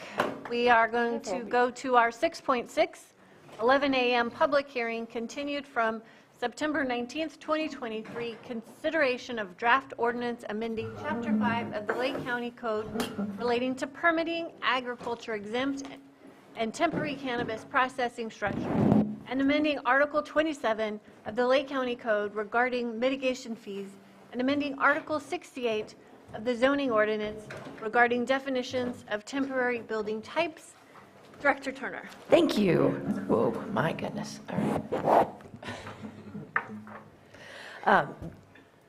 We brought this amended draft ordinance to the board last week with the recommendations of the Cannabis Ordinance Task Force, the Ag Advisory Committee, and the Planning Commission. The board they approved those amendments to be integrated into the article or into the ordinance, as well as clarifying setbacks, adding additional clarifying language, and there were corrections recommended by County Council for clarification of the environmental analysis wording. I have before you the Cannabis Program Manager Andrew Amelung, as well as 2 members of our Cannabis Ordinance Task Force available for questions. Before we get started, there was some public input as well as some questions about the wording that was my first attempt for clarification, but it actually sort of made it muddier. So if you'd like to look at in 2G, standard permits for electrical installations. To walk you through this, there were questions about what if, the additional requirement of shipping containers wasn't originally included in the use permit, so how would we allow it now? And the program or the processing and the use of electrical for that specific task, the processing, drying of the cannabis, should have been included in that original permit. And so the way it reads, as approved through the applicant's existing use permit, is actually still relevant. However, it is important to note that these temporary structures for our existing permittees, we're limiting it to their already approved cultivation area. The reason for that is because that is the area that's already been vetted. Cultural resources have been vetted, water, stormwater, it's all been examined for that cultivation area. And so because of that, the anticipated environmental impacts are negligible for the temporary structures that are included in this ordinance. Should the permittee wish to go outside of an already vetted area, that's when we would require a modification to the use permit.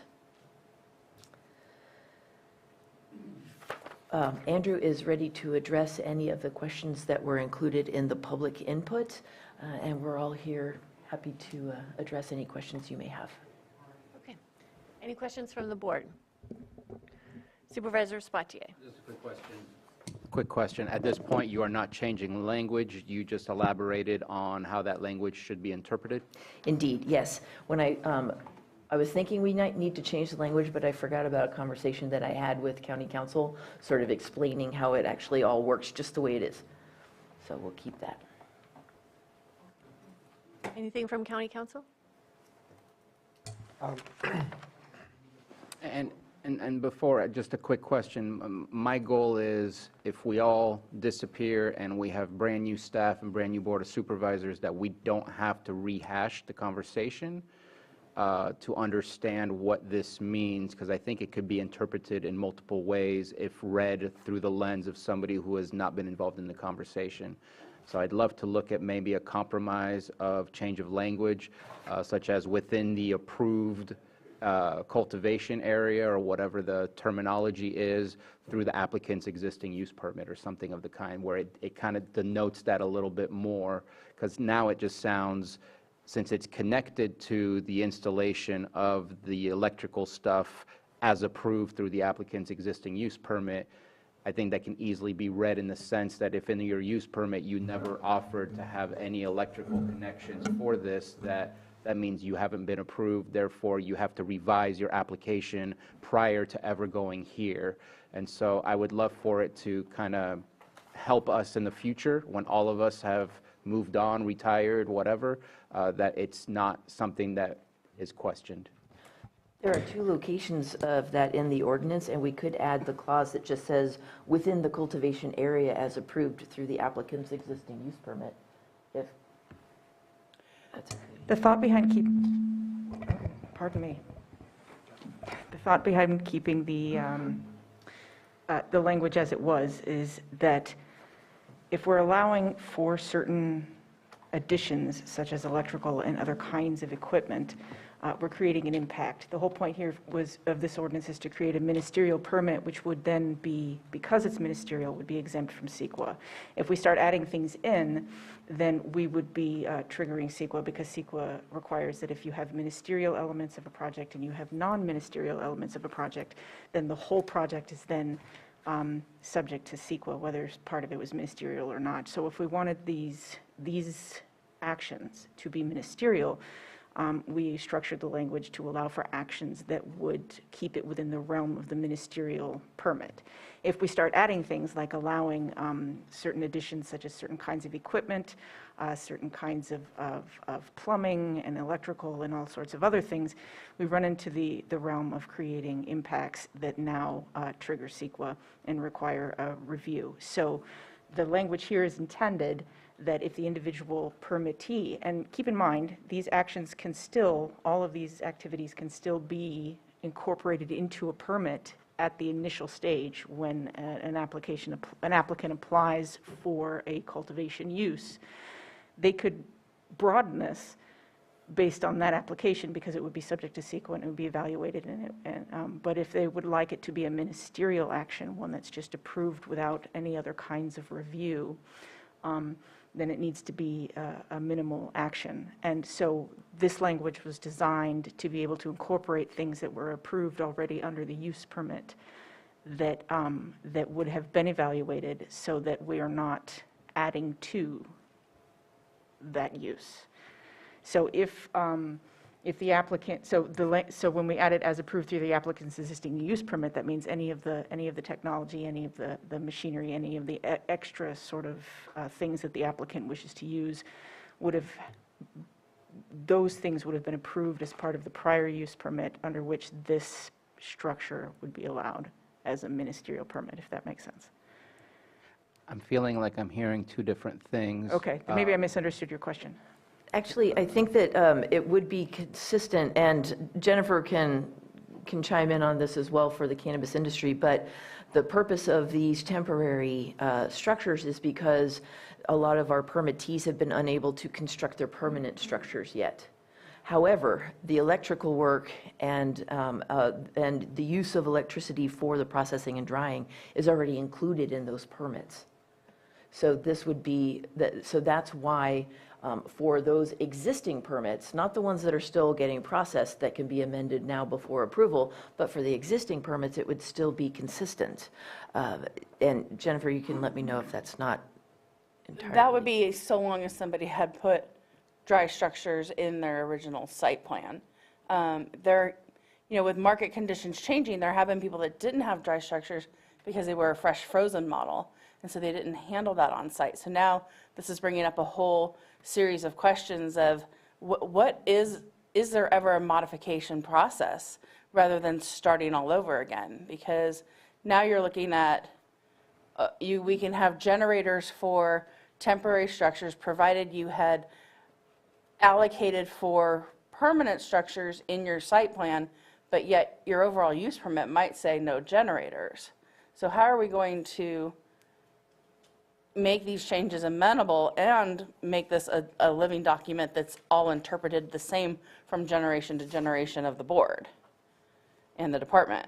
So I think now we've actually gotten muddier. Sorry. Yeah. We're going back to the carb conversation. Yeah. So I don't know how to rectify that. So in order to keep it a ministerial permit, we're still going to need to limit it to what has already been approved because the CEQA, our environmental analysis, has been finished on that one already. Outside of that, then for those permittees who did not include any sort of use of electricity for processing or drying, then we'd have to take a look at that to see if that would trigger. We'll look for categorical exemptions where appropriate, but we may need to do a modification to the use permit in that case. Do you have a rough idea of how many people did not include dry structures or dry equipment in their original use permits? I do not have that figure, but the, I guess, overwhelming demand for this option is coming from projects that already have a processing structure, a permanent processing structure proposed and approved in their use permit, but they're unable to build it at this time. They're looking for something to bridge the gap between now and a few seasons later when they can build it. So, but, you know, the question has been raised. We do have projects that did not propose a processing structure who may wish to pursue this. If they submit an application for this, as Maria said, there's a narrow window of options for categorical exemptions concerning accessory structures and temporary structures. So if they're small and the impact is negligible, it could potentially be an option, but I do not expect to see many, instances of that. Other projects that are still pending approval can factor this into their plans. We have seen some interest in that. People are going back to, the drawing board. They'd like to, plan a first few couple of years, use the temporary structures before I then get my permanent structure and have that part of their overall proposal. Is there a way to have it be ministerial where and when possible, and then have a modification process for those that need it, so that we can help those quickly that are in a position to do so? Yeah, that's essentially what most of the CEQA sections covered in the initial study refer to. As we review these, when we see that they're beyond what fits within a ministerial perimeter, then it would either be a modification of the use permit or an amendment to the use permit. And how does one modify a use permit? Maria? You would submit an application for a modification of use permit, and it would go back, after getting processed, it would go back before the same body that approved the original permit.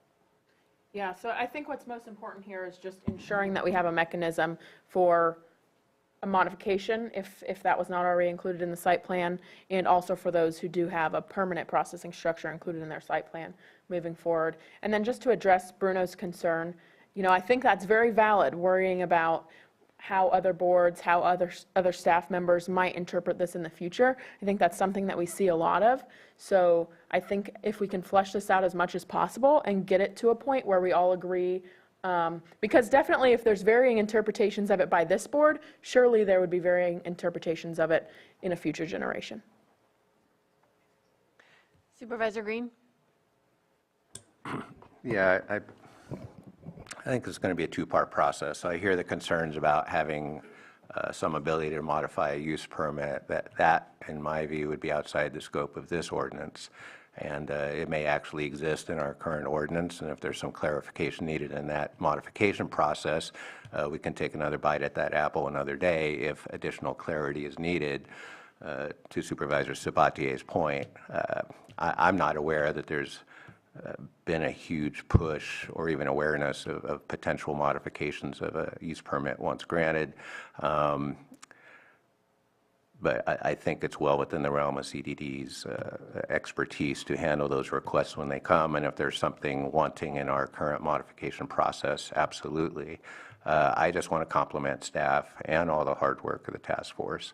What I see before me in this revised ordinance is great. It reflects careful thought and analysis by County Council and CDD. It does, I do want to highlight, because this had come up last week, that on page 2 at line 23, 6.251B, that it does strike the language that would extend permit eligibility to non-cannabis applicants. It removes the language in addition to those conducting agricultural operations. And I just want to mention that because that was a bit of a bone of contention last week, and I was not able to get consensus to strike that. But I do believe that is the appropriate action. I do believe all the other amendments proposed in this are rock solid. it does establish a truly ministerial permit process, and I'm in full support of this moving forward as is, even if there are questions remaining about how to modify a use permit for certain applicants. If that modification process is initiated, then that permit application presumably could open up application of this once that modification is approved. So congratulations, lots of hard work reflected in this. Fully support this as presented. Not super supportive of any effort to tweak it further at this point. Supervisor Spatier? So I don't see that language in the initial study. And so I'm wondering, the way that the initial study was done was to look at just the addition of dry sheds on their own, which you came up with a mitigated neg deck. A neg deck. Or, sorry, a neg deck. It doesn't say specifically within the approved application. It just says within an approved cultivation or something like that, or an approved permit. But it doesn't specify what's specified in the language here. And I would assume that the way that the initial study, and please correct me if I'm wrong, looked at this addition as a whole, what is the CEQA analysis of that? And so each one that you receive, you would look at to say, no, you're digging 10 feet down in the ground to put some piping. This doesn't fit within what we were looking at. But if it fits, then you would be able to allow that. Because yes, you do need to do a review, but I just don't see that as a problem for it to be there. You're still looking at this ordinance on its own because of the CEQA analysis, what the initial study final decision is. And so it still has to meet that decision. And so you'll work with the applicant to say, no, you can do that, yes, you can't, or no, yes, you can do that, no, you can't do that. But if you didn't have a dry shed within your application, but you're still working within the cultivation area, now we're looking at the analysis of its impact just as a dry shed by itself. Because I think a lot of people, when we started this, were worried about adding buildings because it was such an issue just to go through the hurdles of getting the permit process, that they didn't want to add additional things that would delay it much further. And so I think at the beginning was very bare bones, and so those people that still are here, that still remain within the industry, they may have a much harder process to get to where we are. Now, granted, I'll say on the reverse argument, there's still time. This will not get accomplished by the time that this season is over. This allows us to go through the next year. This gives them an opportunity to revise their original application and go through a modification as was just suggested. So I just wanted to speak to both sides that I think this thing can stand alone because of the CEQA analysis. It doesn't seem to say the CEQA analysis is based on another CEQA analysis. And so that, to me, shouldn't prohibit somebody who doesn't have it in their application to move forward. Unless I'm wrong and it's inside the initial study that it says, if it was in there and it was approved, then you can go ahead and move forward and be approved here. So during the discussion last week, there was input that pointed out that using electricity just for odor control was insufficient for what would be required in a drying or processing shed, because electricity would also be needed for the fans and the temperature control and things like that. And so that is why that got added in and turned into processing instead of just an odor control situation on drying. And so because of that, which was not specifically spelled out in the CEQA, this is how we could keep it still ministerial.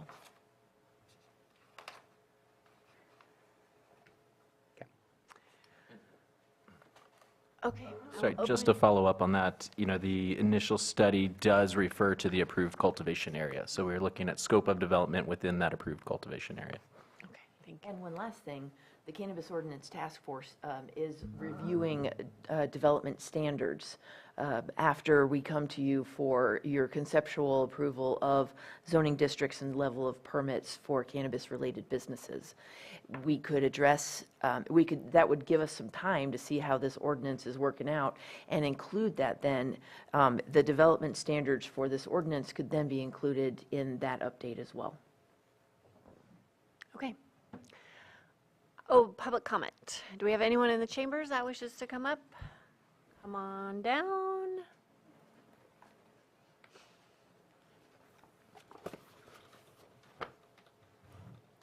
Chris Jennings, I think initially no one wanted to do dry structures on their building because 4290 road standards. And we worked past that hurdle in 2019 and we got over road standards. So that way we were all considered ag, like the state recognizes cannabis as ag.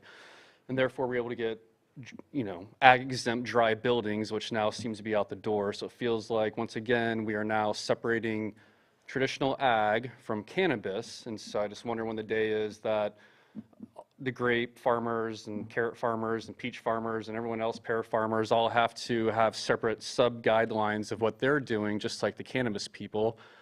I just don't know why we can't continue going down the path of an ag-exempt building and go that route. And then if so, how come a lot of these ag-exempt buildings and facilities have power for themselves? So aren't we talking to the ag commissioner and finding out how they have power in their buildings, like the packaging facilities and places like that? I see our farm person shaking her head, so maybe I'm incorrect there. I also think, and I'm going to hurt a lot of feelings in this room, and I'm so sorry to say this, I believe the LCCA is not a representation of the people. They have about 7 people that attend their meetings, and I attended one of the meetings, and their lobbyists that they paid with everyone's membership money does not represent the people, because we're all talking about something and it was her way, not everyone else's way. So I just hope that the board continues to listen to legacy cultivators. It's like if you're an Article 72 applicant, I think your word should mean a lot more than what it does nowadays with the new city folk coming in and trying to rearrange our ordinance to their standard when it comes down to it. And I'm not trying to hurt feelings. I'm sorry, I'm just calling it as it is. There's plenty of farmers that I know that do not align with this. There's so many things going on with this ordinance right now. I feel like we're going backwards. Ag is ag, cannabis is ag, right to farm. That's going to get brought up eventually. It's going to be a fun one to talk about. I believe our ordinance is being interpreted. The ordinance is being interpreted all over the place because you have different people telling you interpretations. You have different people coming out to your properties telling you X, Y, and Z. And I feel as if we had a very clean path going on and now it's getting muddied. And I believe lobbyists are coming in and they're ruining it for the small people. And I don't know if we've gotten to the point yet about dry structures on properties, parcels under 5 acres, but I believe we have farmers that are farming cottage licenses under 5 acres. Where's this community farm group looking out for the small farmer? A while back, we're all fighting for the small farmer. Now we've forgotten about the small farmer because if the small farmer relies on the big guy, then the big guy has a job. And I think we all need to be aware of what's going on, and we need to see that. So I believe that a small farmer, cottage farmer, has the right to dry their product on their facility. They don't need something large. Thank you. Thank you. Do we have anyone else in the chambers? Or anyone else in the Zoom room? We've got 2 hands up. Do you want to respond? I want to make sure that we're on the same page, that we still are allowed, this is separate from ag exempt buildings. Yeah. We've already addressed ag exempt buildings and they are allowed in cannabis. This is a temporary dry structure separate from that. So I just want to make sure we're all on the same page still. Yeah, I think that's really important to clarify that we did already talk about ag exempt structures. Cannabis growers are allowed to utilize ag exempt structures, and electricity is not currently allowed. If you apply for an ag exempt structure and you do want to have electricity, you will have to go through a separate building permit application, and that's regardless of what you're farming if you'd like to have access to an ag exempt structure. And the reason for that is not to discriminate against who you are or what you grow. The reason for that is so that individuals who would like to use an ag exempt structure for basic purposes, for storage, do not have to pay additional building permit fees for a structure that's really not going to serve any other purpose than traditional ag storage or cannabis ag storage, whatever that is. So that really doesn't have to do with crop type or otherwise. Yep. Okay. I've got two hands up. Just a quick clarification. Sure. We are changing the ag exempt mitigation fee. Yeah. So that if there is power, now it's in writing that you do have to, you will have to pay the mitigation fees, and obviously you go through a different permit. I think that's been a little bit, Lackadaisical in the past? it hasn't been always exactly the same depending on who goes to go do the permit process. In the past, I think having it in writing is going to help make sure that it's equal across the board. I agree. Yeah. But until something is passed, because it's in this document today, to make that be placed in writing. So an important change. Yeah, and to add upon that, that was also part of the reasoning to where the task force and coming from the fire districts had suggested calling these drying structures when it was still being considered within the realm of an ag exempt structure without being a place of employment or human habitation or with people in there and having certain building standards and fire safety standards. That's where the name was brought in to include processing, which does fall under fire district guidelines and would require those building permits. Okay, we have two hands up. Sarah Bodner. Good afternoon. This is Sarah Bodner, Policy Director for LCCA. We really appreciate you turning around this language so quickly. You know this has been a constant need for years now to get a solution. And unfortunately, as written, the language around mechanization doesn't meet the needs of current permittees. Bruno, you really nailed it, that coupling the use of mechanized fans or climate control issues with the previously existing use permit is where the conflict lies.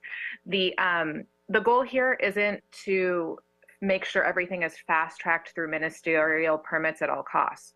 The goal is to ensure that there is a pathway to on-farm drying for any existing or new permittee in line with this ordinance.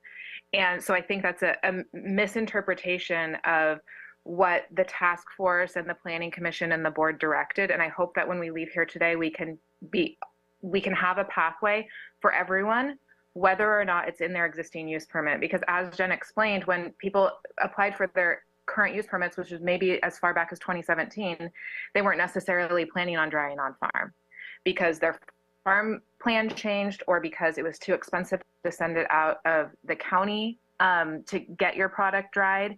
So we need to make sure there's a pathway for everyone. And if we tie the use of mechanized equipment to the previously existing use permit, we're putting people in a can't-win situation. So I'd really like to see those uncoupled, and I don't believe that that was ever the intention. And if the CEQA determination initial study was written in that way, I think there was a mistake that was made, because the task force and the BOS said they wanted to allow fans and dehumidifiers because you can't dry cannabis without fans or dehumidifiers. So if it was left out, I apologize that this may create a little bit more of a delay, but I think we either need to rewrite that or rewrite this section in such a way that says if your existing use permit allowed for those things, then it can be ministerial. But if not, here's a pathway to do it. As written, it says it is prohibited unless your existing use permit has them. And that's really the problem. So I think, you know, I've brought many permits through the Planning Commission, and we've seen the Planning Commission be confused about the generator rules. They banned generators on some farms. We got to bring them back if they now want to dry.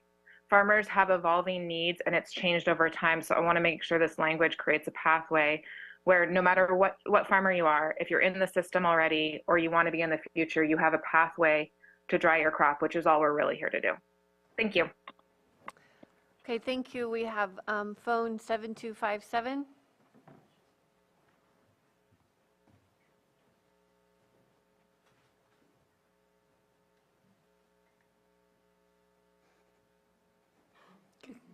Go ahead, you can unmute. Hi, can you hear me? Yes. Oh, thank you so much.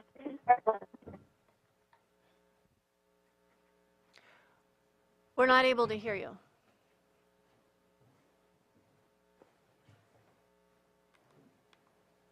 We're not able to hear you now.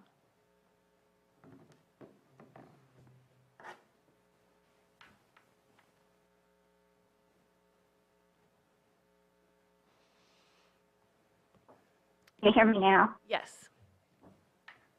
Oh, so good. Go ahead.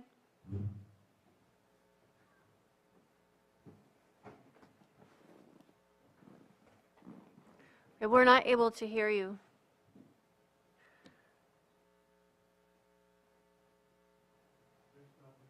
Okay. All right. Well, I'm going to close public comment and bring it back to the board. Supervisor Green? Yeah, I just want to address Mr. Jennings' comments.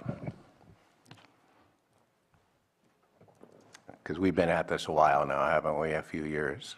And I recall back in the day before I joined this seat, before I joined the county before that, I was trying to herd cats with our first Growers Association, Lake County Growers.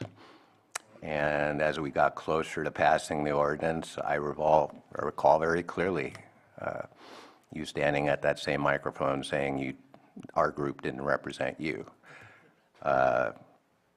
And in that same back and forth, in your own efforts to advocate for your position and what you felt was best for the growing community, you ended up successfully convincing this board at the time to impose the cutoff that stands to this day.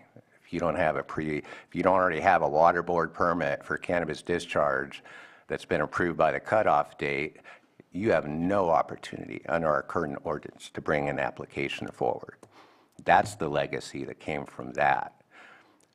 And then you say LCCA doesn't represent you. Well, in fact, whether you belong to LCCA or not, LCCA does represent you. They do represent the permitted cultivation industry, those who are lucky enough to get through the permit process, get their water board permits, and get across the finish line however they could.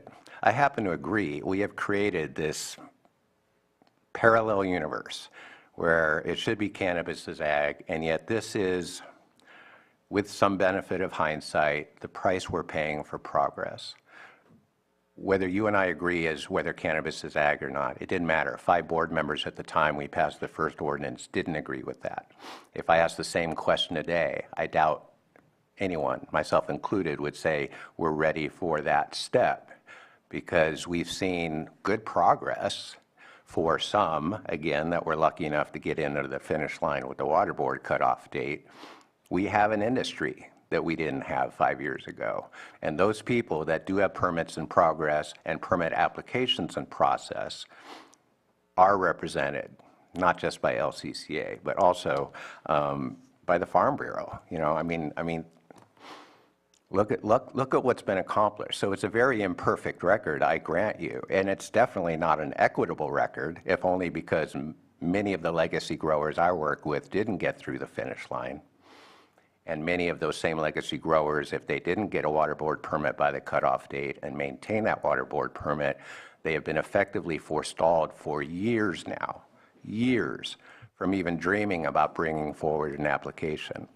And now we have a cannabis task force that's been working for more than a year to amend this ordinance, and I certainly applaud their work, and it's important work. Supervisor Green, we have a few other items we need to get to, so can you make your comments directed towards the agenda item, please? Thank you. Anyway, I want to acknowledge the imperfection. This is not what Jack Herrera would want. It's not what I want. It's not what you want. Okay, we're going to stop this conversation, okay? You had your 3 minutes. Please keep your comments to the agenda item. Thank you. I'm going to be supporting this ordinance. I think it does represent the industry that exists here fairly. I do believe there are other issues we can't address today that do need to be addressed in some appropriate time. But I'll just leave it at that. Supervisor Spatier. Just one last quick effort. On on the initial study, it specifies like a plot map, it specifies the grading, it specifies all the details that you would assume would already be a part of the original application for the cultivation permit. And so since there's no connection saying the plot map submitted with a correlation to the cultivation ordinance, since you're asking for every detail that you would ask for a standalone permit and that went through, does that help us in identifying if it meets the criteria that was reviewed, not only by staff, but also the state clearinghouse to provide the CEQA results or the CEQA analysis findings? Because it doesn't say anything about a connection to a site map that already pre-exists and has been pre-approved. The issue we have here is that the initial study for an ordinance analyzes the impact of the ordinance, not the individual projects themselves the ordinance may approve. So what we're looking here for an initial study on in this instance is if you as a board change your ordinance or the county ordinance in order to allow for this increased use or this change in use, will that generally have an impact on the environment? And then later in the future, the projects allowed by that adoption of that ordinance would individually be subject to CEQA, arguably. So the initial study now did not analyze and could not analyze the projects that come in the future subject to this ordinance. It couldn't analyze any of the machinery, the amount of the machinery, the consequences of having machinery on site. It could not analyze any of that. In order to allow for it, therefore, in conjunction with this use, we can connect those uses, or this use that's approved, with an already pre-approved machinery used on site. It would allow those who have that pre-approval to use that machinery within the framework of where these buildings or these structures are allowed, in conjunction with these structures. If your board is looking to change this to allow for an increased use, then we would have to recirculate an initial study for the ordinance, because the ordinance would then be changing to allow for a greater amount of use, or a greater use in conjunction with this adoption. And each of the projects themselves may ultimately trigger CEQA because of the increase, because of the impacts that may be associated with the technology or whatever else you're looking to add in conjunction with this. Future permits are protected in the sense that if you're applying for a permit now, for example, you would just include all of that in your assessment. But if we allow for it now and we keep adding things that permit holders might have preferred to have included in their permit at the start, then we run into the risk of creating a piecemealing process under CEQA where we're allowing for further impacts going forward that were not analyzed under the original CEQA analysis for that underlying use permit. To make that work here, not just now but into the future, we looked at the language for this ordinance that would allow as much use or at least allow for reliance on already approved CEQA-analyzed uses. So the underlying use here would be the cannabis cultivation permit. In conjunction with that would have been a CEQA analysis that analyzed the impacts of potential technology, for example. So fans, which arguably could foreseeably have impacts that are noise, odor, chemicals, storage, and depending on the number of them, the size of them, all of that would have been analyzed under the CEQA, arguably under the use permit. And therefore, what you're doing here under this ordinance is you're relying on that. So you're saying that because the uses that we're relying on already have a CEQA analysis under our ordinance, then the adoption of this ordinance now would not have as great an impact because we're not allowing things that otherwise would not have been analyzed, if that makes sense. I don't necessarily agree, but I will move on. I think because we're looking at temporary I think we're making a big deal of something that is not a big deal for a temporary that was reviewed for its potential impacts already. What I'd like to do is, so number one, I hate the idea of generators, but it's a part of ag, no matter what kind of ag you're doing. It's a necessary part, but I hope that we can get to permanent electrical connections for those that are going to be doing this type of activity past the temporary. I hope that people are looking at alternative methods of bringing electricity to their stuff as well. This is supposed to be a stopgap to help for a temporary amount of time. We have a 2-year maximum for the general purpose tent, thank you for reminding me, and a 3-year maximum for the shipping containers. Again, the goal is to get to a nice permanent farm implement that can be utilized. What I would like to know is if it's possible, if this moves on to a second reading, is it possible within that time frame to bring us back how many applications are not asking for, and what kind of maybe revision you're going to have to be looking at if people approach you for a modification? Even a ballpark figure? Just curious if that's enough time or if that's way too tedious of a chore to go through all that process, because I know there's over 100 and something applications that have gone through. It would be a bit tedious. Okay, A lot of it, we get phone calls, questions, we know people are interested, but we don't have a record of it. Okay, then never mind. I think that there's an opportunity, there's a pathway, and at this moment, let's take the step forward rather than not taking any steps at all. Okay. Action? Madam Chair, if I may. Yes. Excuse me. There is one correction, I believe it's from a typographical change on the ordinance, on the clean version, which is attached and made part of the agenda packet. If your board decides to move forward with a second reading on page 7, around line 3, I believe the phrase agriculture exempt, and that phrase there should be deleted. And if Director Turner would confirm, I believe that's just a typographical change that needs to be made. And so if your board decides to move forward with that, it would be as amended. Yes, I carried over the original title since the signatures went on a separate page and forgot to take that part out. Thank you. Okay.